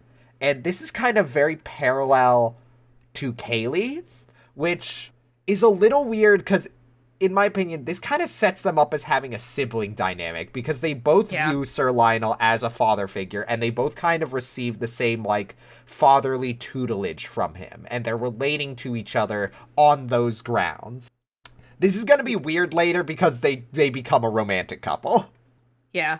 It's also, going back to On My Father's Wings, this is the moment where that kind of comes into light as the movie might be doing something different from what she thought she was indicating by saying, I'm on my father's wings, in that she is now the person who, like, believes in Garrett when nobody else did, because it is revealed that when her dad died, it basically implies that everybody else in Camelot was ableist now. There was not a single person in Camelot who wasn't ableist, so Garrett was like, and so I fucked off to the woods. At the very least, no one in Camelot was willing to accommodate or advocate for Garrett the way Sir Lionel did. So he's kind of just forced out. He chooses to leave, but it's kind of very heavily implied it's not really a choice. He just didn't have a place there anymore without Sir Lionel advocating for him. Which, fucked up. Fucked up that this happened. Once again, that I wish this movie was better than it was, because is this what Camelot means? Camelot means ableism in the old language. But this is another moment where I wish the movie was better than it was, because I think this is a really salient point that, Camelot is all about justice and truth and liberty and equality amongst all. Meanwhile, here is a character who had to remove himself from the situation because that was not true for him. Yeah. And I think that this movie is definitely making that point, but it doesn't make that point in a way loud enough where I think you notice it. Like, I wouldn't have noticed that as a kid. Yeah. On a lighter note, in my notes, I have written in all caps, stop showing him moving. Take a wild guess what character that's referring to. I wonder. Yeah, but Garrett decides to try and train Kaylee here, because obviously she never got to be trained by her father. So this is kind of like a nice moment. She's starting to, you could see she's starting to become, physically attracted to Garrett here. Yeah. He looks really fucking smug about it. Yeah, we get a cutaway scene that is just Ruber picking up a hot coal with his bare hands because he's built different. And then we just cut back to our main characters. Wait, you forgot the most important part of when he picks up the hot coal. Because he picks up this hot coal and he squeezes it, and he, groans as his eyes roll back into his head, because Ruber is our character in this movie who just constantly looks like he's about to cream his silly little trousers. Yeah, we have a lot of those, as it turns out. Yeah. We cut back to our protagonists, and they find Excalibur's, scabbard belt, along with a giant footprint. So, Kaylee's, pretty excited. Oh. Are we there yet? That's what I've got in my notes. Hold on. Sorry, I want to... Because I think before that is the love ballad. No. That... Yeah, no, because because No, because that happens. That happens after Garrett gets injured because Kaylee is talking and is Oh, that's excited right. about the scabbard belt, and Garrett can't hear, so he gets shot. That's what it is. My Yeah. apologies. Sorry for Don't worry. interrupting. Yeah, don't worry about it. No, this Okay. this movie is paced weird. Like, it's hard to tell where shit is happening. We've been talking about it for a minute. It's okay. Okay, cool. Anyways, I also wrote in my notes tree beasts because hey, we're still in the Tree forest beasts. that eats people. The trees turn into beasts and start attacking them as Ruber is chasing. They manage to lose him because the beasts start attacking Ruber. Yeah, They because they the get forest. to yeah. It's kind of implied that the forest is very much on, or the woods just generally are very much on Garrett's side because he lives here and knows it well. Yeah. So Or at the very least Garrett knows how to work like around them. yeah. Yeah.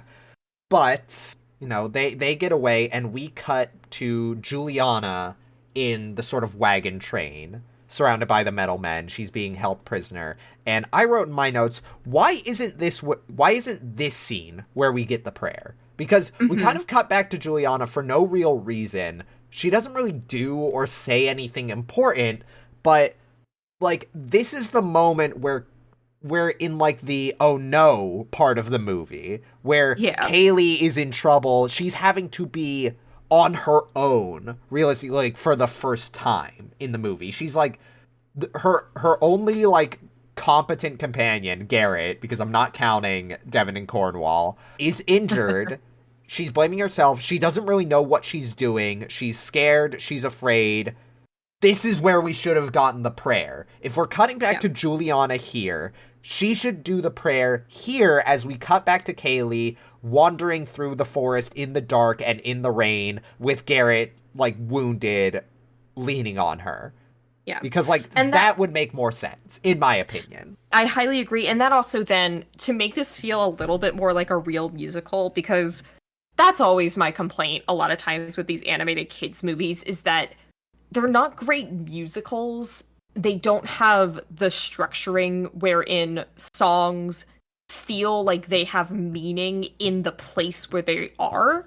Because if you've ever heard of musicals, like the rule of them is when a character's emotions become too much for them to talk about it, they start singing. If it's too much to sing about, you start dancing. Like that's the musical rule of thumb, basically. And so this is like a really great moment where it's not necessarily Kaylee's not the one singing in this exact moment, but her emotions are so much that someone else has to sing about them now. And that also can then lead very well into the next song, which is the love ballad between Kaylee and Garrett, because their emotions have finally like reached that point. Which is the way looking through your eyes.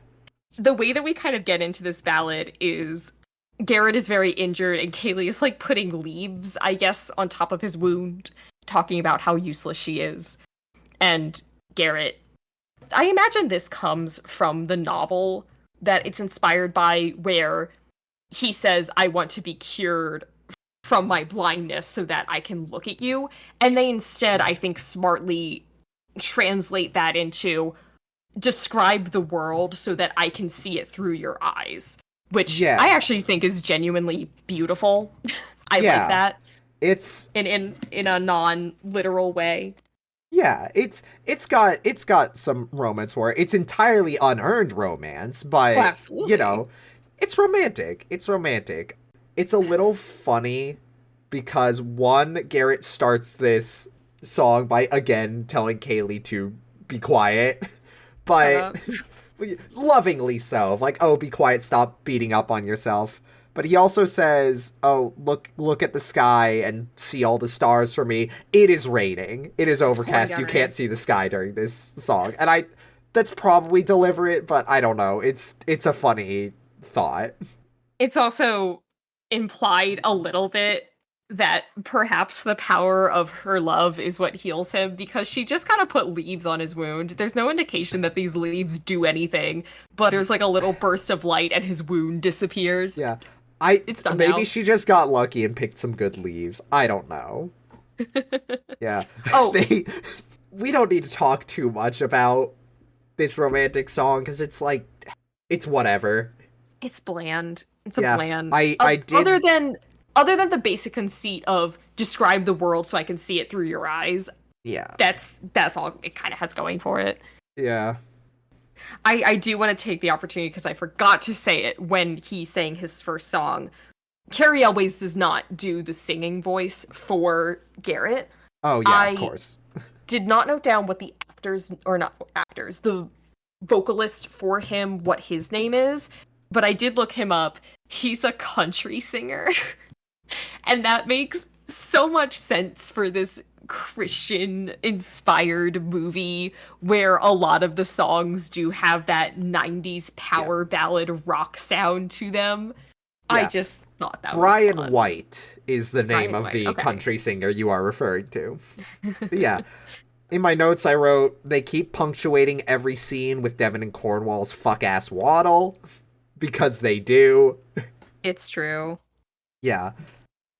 And here we get to see the pride of Silicon Graphics, the Big Ogre.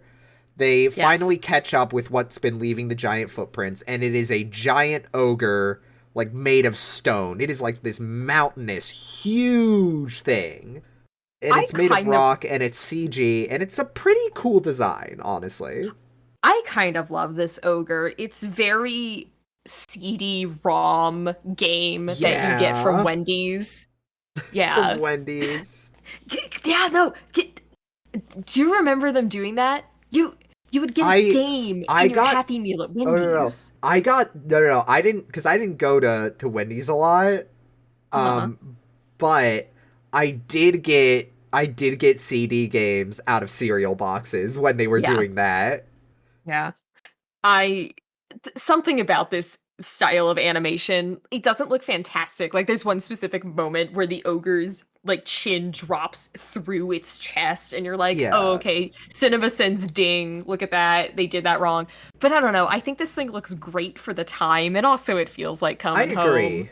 I agree. Yeah. Shout out again to Silicon Graphics. They've been around. Yeah. They did this for the time that they had. They did this movie good, I think. Yeah. The ogre is Yeah. using Excalibur as a toothpick. They have followed it back to its residence, which is a cave, and it's just picking its teeth with Excalibur, and then it falls asleep. So it's time to do an ogre heist. We're doing an ogre heist. Garrett, I think what I really like about Garrett is they are not afraid to just make him competent. They're not afraid to have a disabled character and it to be like a thing where like, no, this guy is like smart and does not need other people's help because like Yeah. we get movies nowadays where Yeah. the representation is not this confident in its portrayal of a disabled character, right? Yeah. And But he something important to know, the movie never forgets that Garrett's blind. Like, Yeah. we see how he interacts with things like, I'm sure you're about to talk about this with the heist aspect, but what they do is they like form a human ladder to reach down towards Excalibur, and when Garrett is like measuring the height of Devon and Cornwall, he like has to like briefly touch them to like get a sense of where they are and how tall they are, because he can't Yeah. see. Yeah, but he's like the way that he's doing it is he knows how tall his staff is, and so he's measuring them against his staff to be like, okay, I think like we can do this, like we can build the ladder chain using our bodies because we're all tall enough to do that. Like that's I don't know, I just like appreciate that this movie is not afraid, not even not afraid, is willing to have this character be smart and confident and competent and able to do shit. Because I've seen movies from like 2 years ago where I mean, you have a character who is blind and they're just like, yeah, and they sit in the corner and they do nothing because Yeah. they're blind. the bar is in hell, but they cleared bar is it, in so like, props for that. It's Yeah. nice to see, like, against everything else. Yeah. I praise this movie, but also like, guys, we gotta just make this a thing, you know? Yeah. Ruber shows up to try and thwart the ogre heist, but he doesn't, and we are reminded this was a comedy movie released in the 90s for children, because he is crushed under the ogre's ass and farted on. And I laughed every single time I watched it. It's a You good laughed bit. I like every it. single time. This funny bit is immediately followed by an unfunny extended airline bit where they slide down a cliff on top of Devon and Cornwall. But anyways, they flash Devin and Cornwall's taint at us again, dump them in a river. Yeah. They get away. They And they get have away. Excalibur now. Yeah, they Yay! have Excalibur now. They did it. Kaylee is so excited. She has Excalibur. Garrett is now, like, very hesitant as they're approaching Camelot because it's very clear he doesn't want to leave the forest because, one, Camelot isn't, like, he feels he has no place in Camelot, and also he is worried that when they get to Camelot, Kaylee is going to start looking at him as, like, as an incapable blind person, the way everyone else in Camelot did. Like, Yeah. he specifically says she's only going to see me through their eyes if we go to Camelot. Yeah. And he kind of, this is kind of justified because Kaylee is still saying shit like, oh my god, there's Camelot. I wish you could see it. Yeah. Look, or like when she sees Camelot, she It's specifically beautiful. says, "Look, it's there. It's beautiful." And he's like, "Yeah, I'm sure it is, bud." Like she's still just constantly microaggressing him. And again, I think the movie is doing this on purpose in a way that works. Yeah.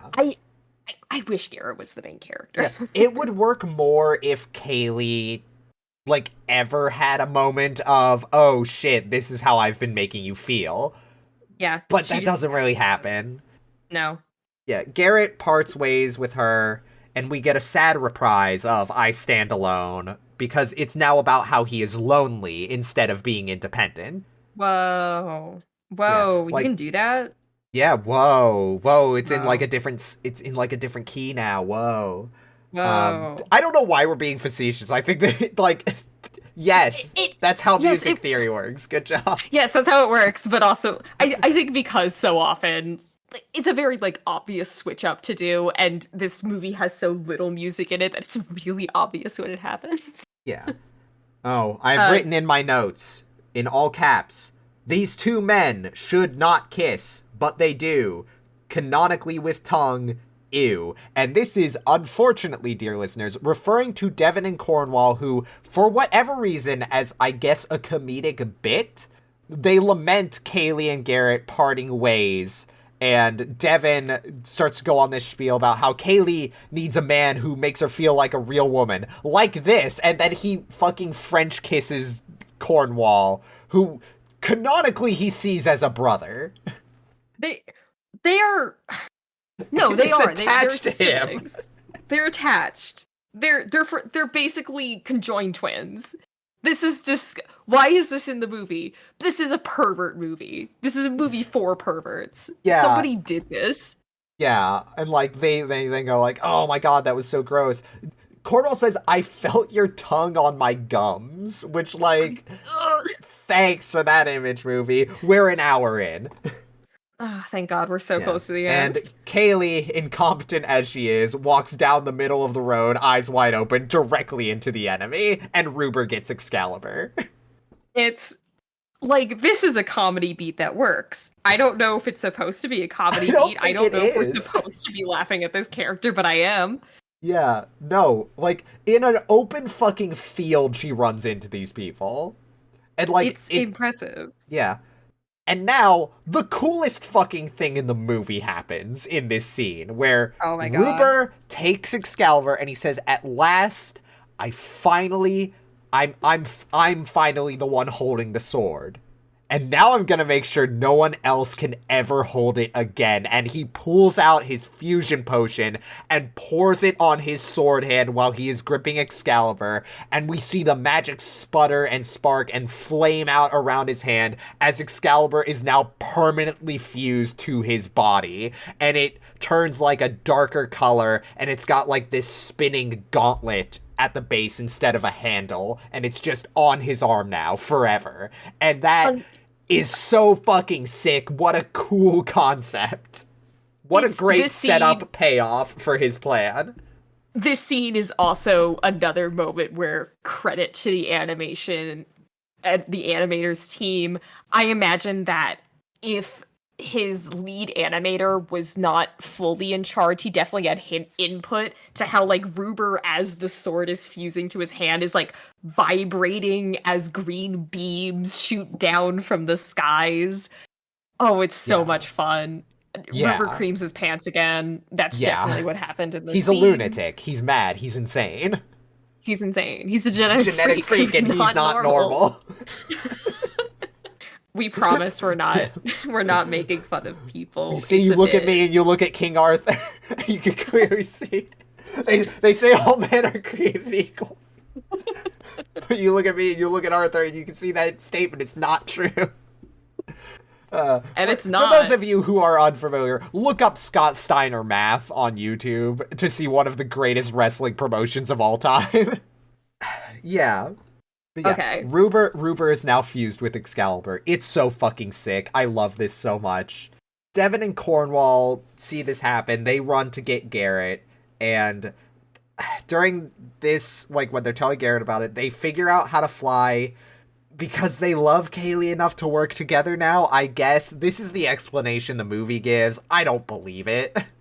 Yeah. They have had basically no one-on-one interaction with Kaylee at all since their first scene together. It's like implied that like them working together, but also fueled by the power of rage and love, they are finally able to fly. They're using bumblebee physics to do it. Like, yeah, this should be aerodynamically impossible. Their wings are not large enough to lift their giant ass off the ground. Yeah. Kaylee is thrown into the back of the wagon for the Trojan horse plan. She is held as a hostage to make sure Juliana doesn't like yell or warn the knights as they're opening the gate, sorry.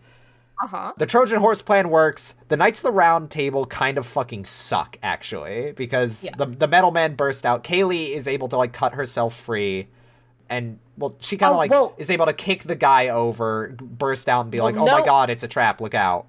No, Heather, I do need to interrupt you because you forgot something important. Oh, yeah? Because Bladebeak and his sexy chicken wife who is in a cage, and he has apparently not helped this entire movie, she's just here. He finally has a change of heart, and when Kaylee is, like, overturned this wagon, which I think is just straight up on fire, like, that's part of the urgency, he gets his chicken wife out and also cuts her free. Then that's how she, like, escapes her bonds. Yeah. Because Kaylee can't do anything on her own. Yeah, I guess he's good now. I don't know. I think that might happen after she, like, bursts out to warn them, because this scene is very chaotic. I don't know. But, like, all hell breaks loose, and a lot of shit happens that Garrett shows up with Devon and Cornwall to help Kaylee. Devon and Cornwall fight off the Griffin along with Aiden. This is, I think, where the Superman theme comes in, and Garrett and Kaylee go to help Arthur. Oh, also important, Devon and Cornwall do breathe fire because they've learned to work together, and they do save Aiden, which is the only good thing in this movie that they've done. Yeah, I fucking love that bird. I died for that bird. The only good thing. Yeah. Oh, also, quick note to make. Kaylee, because she cannot be allowed to do anything for herself, is saved by Garrett, who, as a blind man, drives the cart that she's on and does indeed manage to pilot. It's just on fire. He manages to, like, pilot it through the chaos. Yeah. Because Kaylee is yelling out what direction to go, at the very least. He's not paying attention to it, though. Like, it's not animated in such a way where it seems like he's taking heed of that. He's just kind of going straight forward and manages to get them out of that situation because, again, Kaylee cannot be allowed to do anything competent in this movie. Yeah. Yeah. Anyways, Rupert confronts Arthur at the round table, and he is, like, tossing him around like a rag doll. I think in your notes you have something you want to say here. Yeah, so Ruber's tossing this guy around. He's, like, looming over him. At some point, he kind of, like, grabs him by the front of the shirt. These two men should kiss. This is when I said that these two men should indeed kiss. Yeah, these two men should kiss. Specifically, I think they need to fuck nasty style on the round table and just kind of get out all their feelings literally on the table. What was that about? What was that about this movie and perverts, Diana? Yeah, and I'm one of them. This specific scene was made for perverts just like me. Anyways, the chicken does bits and we don't laugh. Yep. He does, like, specifically a Clint Eastwood bit. He's like, do you feel clucky, punk? I I'm just so tired at this point of this movie and everything it's doing. Kaylee hits Ruber with a fucking beam. She hits him with a beam. It kind of rules. He Yeah, goes. they get knocked out into the henge with the stone. You know, Yes, the stone that had the the sword stone. in it. Yeah, because it's just because yeah, they built up Camelot around that stone. You know. Yeah. Yeah. Yeah, and maybe that's what Camelot means. Yeah. And Diane, I just realized we forgot to say something, which is tragic, but we can't really go What? back. We forgot to mention that Kaylee's father was buried in a long forgotten lonely cairn of stones. Fuck, we did forget to say he was buried in a It's long yeah. forgotten lonely cairn of stone. It's not really a cairn. It is more like a scarmophagus, but But we did forget it, and it has been a yeah, we long did time forget to do since the we bit. Yeah, forgot. but yeah, they put that pussy in a scarmophagus. Ah. uh, anyways, anyways, Kaylee gets knocked out there, and Ruber is like, "Oh, okay, so you want to die like your dad did, huh? You want to die like your Huh? dad did? Because I'm about to kill you like I killed your fucking dad." Yeah, yeah, And yeah. he is swinging Excalibur around. He is almost nailing her like every time. Garrett tries to sneak up on Ruber, but he is never caught lacking. Like, people No. try to sneak up and hit Ruber from like behind like 3 times in this movie, and every time he just immediately like catches it or backhands the person about to hit him. That's why his Ruber eyes is are twitching so much. yeah. It's because Ruber they're spinning around in his yeah, skull. he's a lunatic. He's mad. He's insane. Ruber is like really competent. He is actually formidable in this movie, which I appreciate because he Yeah. is like a goofy, hamish villain, but he is actually threatening too, which I think It's is nice. I think well and truly it is entirely in the performance and also in the animation, like his affect, that makes him kind of goofy with it. Everything else about him, he's genuinely threatening. Yes. Now, this is the final confrontation scene, Yeah. and we had the setup and payoff of Ruber getting the sword and fusing it to his hand. Like, that was cool. We get an even cooler one right here because Garrett and Kaylee are backed up against a stone, and Ruber is like getting ready to kill them. He's like, "Oh, 2 for the price of 1, my lucky day." And He Kaylee also says to did Garrett, he did "Oh, do an ableism. oh yeah, he did do like a an hate ableism crime. where- He where breaks Garrett's staff and then throws him to the ground. Is like, "Oh, did you need that? Sorry." hate criming. Ruber does hate crimes. Yeah. He's a villain. Yeah, but Garrett and Kaylee are backed up against the stone, and Kaylee has a moment of competence here where she says to Garrett, like, "Wait for my signal," and then at the last moment, and Garrett's like, "I understand," because this is like the lesson he was teaching her earlier, so we come full circle. And Ruber goes in for the kill, and they leap out of the way, and Ruber accidentally is tricked into impaling Excalibur back into the stone. And the stone starts to glow with magic, and Ruber immediately just says in the most horrified, like, timid, shrinking voice, "The stone." Like, he gasps and immediately starts desperately trying to pull it out, but he can't. He's not worthy. And the sword in the stone fucking kills him for it. He disintegrates into ash and green fire, and it is so fucking sick. This is the coolest shit I have ever fucking seen. This scene alone makes watching this movie worth it, at least for me. Yeah. Once. It's the other yet times, again, maybe not, but this scene is so fucking sick.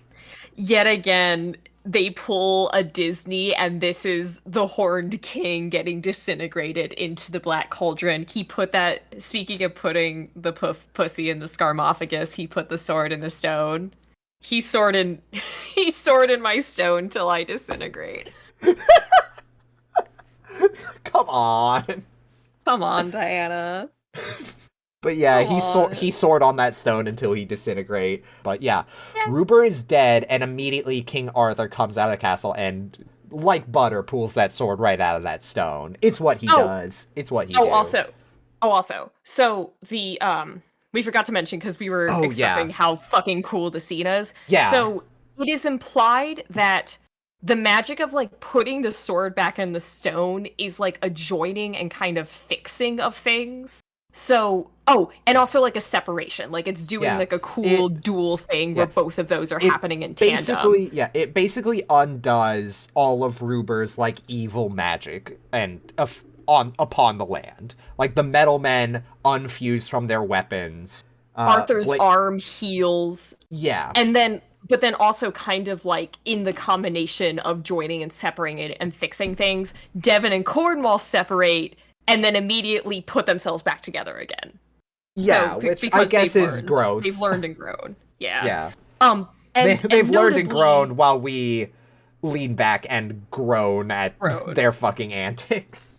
And then notably, because this is a thing where things are fixed, they do not cure Garrett's blindness. He remains blind. And I appreciate that. Yes. That is what we were alluding to earlier when we say this movie does not do the thing you would expect a careless movie to do. Mm-hmm. Because this movie does actually care. Like, say what you will about everything else with the production, they did give a shit about portraying Garrett and, like, blindness, like, respectfully. Yeah. Yeah, Garrett is not fixed because he doesn't need to be. No. He is, like, and I think that's notable because he did not really start training to be a knight until after he was blinded. And so it wouldn't make sense for him to be sighted. All of his competencies are based on the fact that this is how he learned to do shit. Because that's like something that happens when you're disabled, is that you figure out how to do shit in a way that works for you. It's almost like accommodations are, I don't know, good or whatever. Yeah. How about that? Anyways, we move to a wedding scene, and not just a wedding scene, but a knighting ceremony, because Garrett and Kaylee both achieve their dreams, where they are knighted and then married. They become Knights of the Round Table. Garrett deserves this. Kaylee does not. I'm just gonna say it right out the gate. She was there for most of it.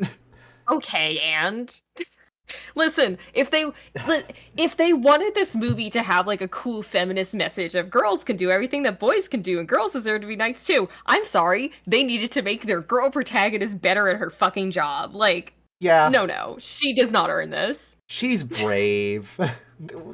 she was brave with it. It's fine. Okay. Anyways, there's some fuck-ass dancing. There's a fuck-ass kiss. Devon tries to kiss Cornwall again. Die. And we get a big the end shot where Kaylee and Garrett ride off into the sunset together on a horse with a just knighted sign on the back. One last comedic beat. And we hard cut into the love ballad for the credits. The end. The end. Thank God. But yeah, that was Quest for Camelot. Yeah. That was not one of the better movies we've watched. Yeah, I think in talking about it, we were able to find more silver lining than I think we originally thought was there. Yeah, I still don't recommend it, but like that's what's been fun about doing this podcast is as I talk about these movies and like get into them, I appreciate them more. I'm hard pressed to recommend that you watch this movie, especially because it's a pretty dull experience. As our friend who watched it with us said, I appreciated having something on in the background as I was doing other things. We did not get that luxury any of the times that we watched that. We had to like sit with it. So I guess that's the recommendation is some of the scenes are really cool. You should pay attention to them if you choose to watch this. Put it on while you're folding laundry. Like, you don't need to pay attention to this thing. Yeah, agreed. All right. Now, before we get our hands dirty and get hands-on with our review of The Dragon for this episode, why don't we take a look and see what general audiences thought of this movie as a whole? All right. I'm ready to hear it. I'm stoked. Okay. All right. So I got all these reviews off of Rotten Tomatoes just for brevity. If our audience is curious, the Rotten Tomatoes score, because I don't remember if we mentioned it at the top of this episode, We have a tomato meter of 41% and a popcorn meter of 60%. So Okay. generally mediocre seems to be the consensus overall, But I think better than the other two movies we've covered thus far. which is peculiar, right? Because we definitely like this one the least. Hey, Maybe we're our just tastes weird. are maybe our tastes are far more discerning, actually. Maybe we're Yeah. right. We are connoisseurs of dragon media after all. Yeah. Well, I'm going to read off some of the choice picks for these reviews. I'm going to start with the critic reviews. Mm-hmm. So, David Luddy for Film Journal International writes, the talents of the actors are pretty much ignored in favor of warmed over bits reminiscent of Robin Williams' genie character, Sans Energy. Oh. Contrasting Oh, that opinion, we have a lightweight but likable fantasy that offers a playfully feminist twist to Arthurian legends by Joe Layton from Variety. oh, okay, Joe. Okay, Joe. Jeff Weiss for Deseret News writes, much of the story seems to exist to create song opportunities, and given the fact that the majority of the movie's numbers are mind-numbingly awful, that's a calculated mistake. Oh, these are gonna be mean. Well, no, because Philip Thomas says that this movie is energetic, pacey, and funny with tons of great fights. What more could any 6-year-old want? And he's writing for Empire magazine. Well, I guess, Heather, we're not six. We really aren't, and honestly, I think that works in both directions because going to the audience reviews, the first one I saw was even my 5-year-old boys were bored, parentheses, and the adults were offended by the misogynistic themes, 1 star. Oh, the sheer disparity between a lot of these takes is really fun. This Yeah. weirdly polarizing movie, that Quest for Camelot. Yeah, to be fair, I did pick these out. I picked the standouts. Here's a more Oh, sure. positive review. Uh-huh. I thought this was a good movie. The only flaws were the parts with the chicken at Kaylee's farm acting silly and the part where the dragons break the fourth wall before falling down the hill. Other than that, the movie was very good. The film teaches you morals about acceptance and all that as well. The film was also different from your average ordinary animated musical because the characters are aware that they're singing in the movie, which is pretty cool. The Are storyline they? was very good, very funny too, and entertaining. Despite the few flaws in the movie, I think it's very good and a cute and entertaining movie. The soundtrack is awesome as well, containing songs by Andrea Corr, Bryan Adams, Leanne Rimes, and Steve Perry. I love the movie. Final rating, 9 out of 10. 4 stars. Oh, okay. Sure. Yeah, Okay. clearly a very discerning critic wrote this one. They really liked it. Yeah, and the film was also different from from your ordinary animated musical because the This characters were aware that they're singing. interesting. Yeah, Interesting I mean it take. is pretty cool. I don't know if this person has seen a lot of movies, Heather. Yeah, I don't know either, but That's okay. yeah, That's next okay. review. It gets points because of nostalgia, but when you rewatch it as an adult, Quest for Camelot is a visually stunning mess that never takes the time to explain itself. 2.5 stars. This person gets it. This person gets it. This person fucking gets it. Yeah. We vibe with that Yeah. person. Next review is a lot less generous. Horrible writing, bad music, slang and dialogue painfully inconsistent with the period. Huge stars cast in this movie, but the film is way, way beneath them. Had every Disney stereotyped character in it who did everything you know they will. Most songs badly timed, such as The Prayer, a super slow, dreamy ballad as the villain and his metallic army are clamoring around. 0.5 star. Hey. Hey, we It's mentioned that. Yeah, it feels really validating to look at these reviews and go, oh, yeah, no, everybody noticed this actually. It wasn't just us. It wasn't just us being overly critical or nitpicky. No, people noticed this. Honestly, I'm barely even critical about the prayer sequence. That's the height of comedy for me. It's really funny. Yeah. It should be in the movie, actually. That's the funniest part of the Well, movie. That's genius level yeah. comedy. You know They what, ate with that Diana? one. Diana, in that case, you might agree with this last review. These guys were wrong. This movie is very awesome movie. 5 stars. Oh, okay. Yeah. Actually, I'm changing my tune. This is very awesome movie. 5 out of 5 stars, says me. Yes, very awesome movie. 5 out of 5 stars. Official Dragon Spotting rating. Stamped and approved. But we're not here to rate the movie, per se. No, We are here to rate the dragon. And, dear listeners, I think you can tell this one's going to be fairly critical. I sighed so deeply.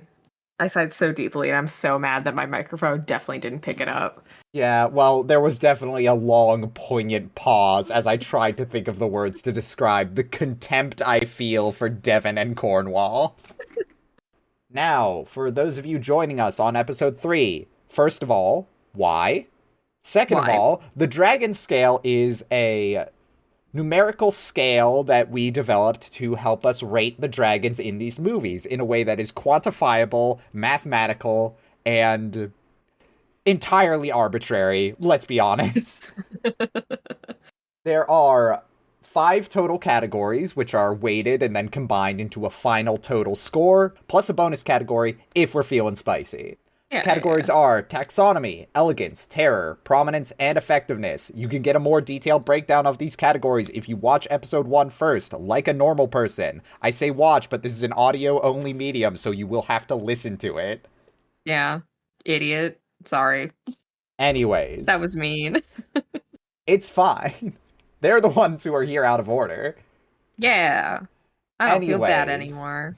Let's start with taxonomy. Of course, the dragon we are rating is Devon and Cornwall collectively, because they are counted as one dragon, even though they are 2 individuals. I'm not doing this scoring system twice. They're both equally awful. Yeah. It would come out to the same result either way. Yeah. For the sake of this movie specifically, similarly to how there were other dragons in Aragon, it makes the most sense to just categorize Saphira. We're just categorizing these 2 assholes as one guy. Yes. And we're starting with taxonomy, which is a question of how dragon is this dragon? How well does it fit into the category of dragon? And It's for the unfortunately, I was going to this say for is the another last couple movies, it's been a 10 out of 10. This is, unfortunately, this one also kind of has to be more or less a 10 out of 10 because, and Heather, we're going to talk about this eventually, this is explicitly a dragon. This is a dragon in the movie. They are called a dragon. They are a dragon in this movie. Yeah. They're a dragon. This is a dragon. Regrettably, this is a 10 out of 10 score for taxonomy. Well, now we have elegant. Yeah. 1. Yeah. 1. 0. I was honestly going to say 0. There is nothing fucking elegant about either of these characters. They are bumbling and weird, and holy shit, Diana, I just remembered something that in the time that we definitely didn't have between recording this part and the rest of the podcast, I definitely didn't do some research and definitely didn't find out why Devon and Cornwall fucking move like that. Drop it on me now.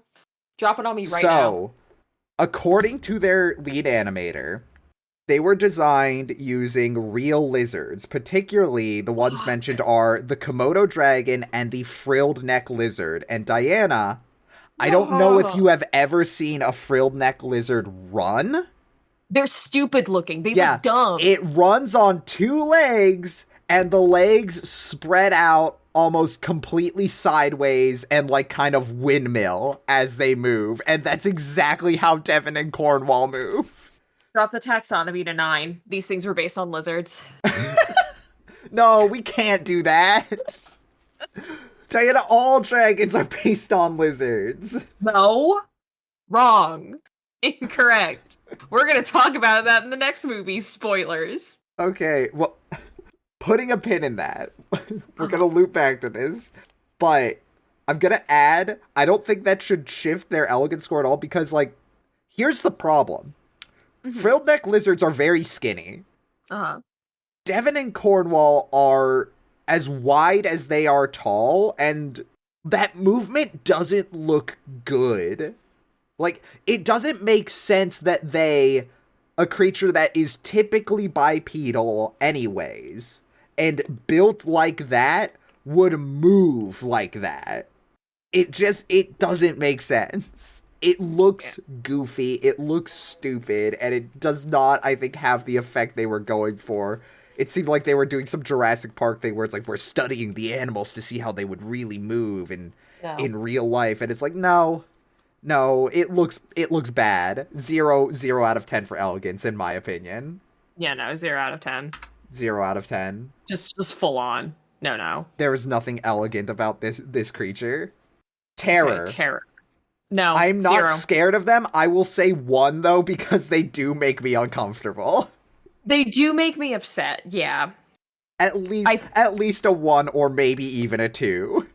I would put it at a 1 because Yeah. terror and upset are two very different emotions, Okay. in my humble opinion. Yeah. Prominence. Unfortunately, they are in this movie quite a bit, but only in the back half. So I would say baseline a 5. I was gonna say a 5 as well. That I'm comfortable with a 5. Awesome. All right. Effectiveness. They don't need to fucking be here. 0. 0.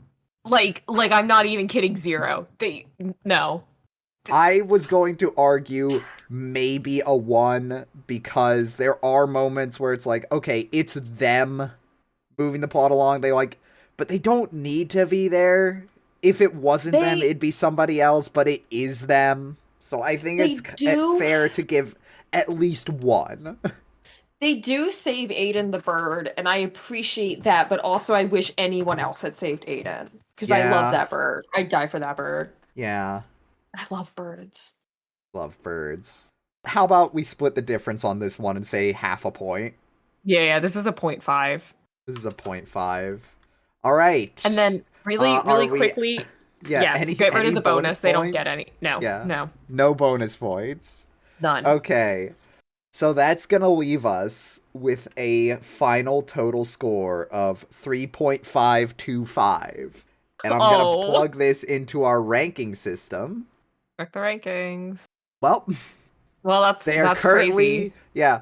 Unsurprisingly, Devin and Cornwall fall into last place among our dragons with the lowest score of 3.525, followed by Dungeons & Dragons 2000's All Dragons at a score of 7.025, and Saphira remains at the top at a comfortable 9.075. Yeah, she's going to be hard to beat. She's going to be hard to beat.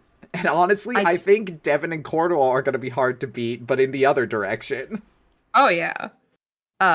Really quick, I would request that for comments, because we do have a comment section of our little spreadsheet here. Of course. The comment is, we hate these guys. Yeah. Both of us. Perfect. It's recorded forever now. Yeah, that feels good. That I needed that, actually. Well, yeah. With our business concluded, that wraps up episode 3 of Dragon Spotting. Thank you so much for joining us on this unexpectedly arduous journey through a movie I thought I liked as a child. But thank you for listening with us regardless. We appreciate your time.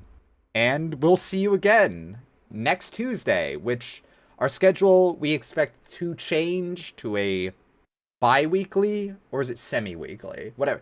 Every other Tuesday, we will see you. Yeah. We've got one more episode incoming for next week, and then it's going to be an every other week kind of deal. So actually, no, I think just because of the way the schedule's working out, it's the next 2 weeks we are planning to drop things. Yeah. All right. Well, I'll just re-record this whole section then. Fuck me. Yeah. All right. But wasting no more time, get on out of here, you scamps, and we'll spot you later. We'll spot you later. I've been Heather. I've been Diana, and I'll continue to be. And I don't think we're ever coming up with a better outro. No, why would we? This one's perfect. Bye. Bye.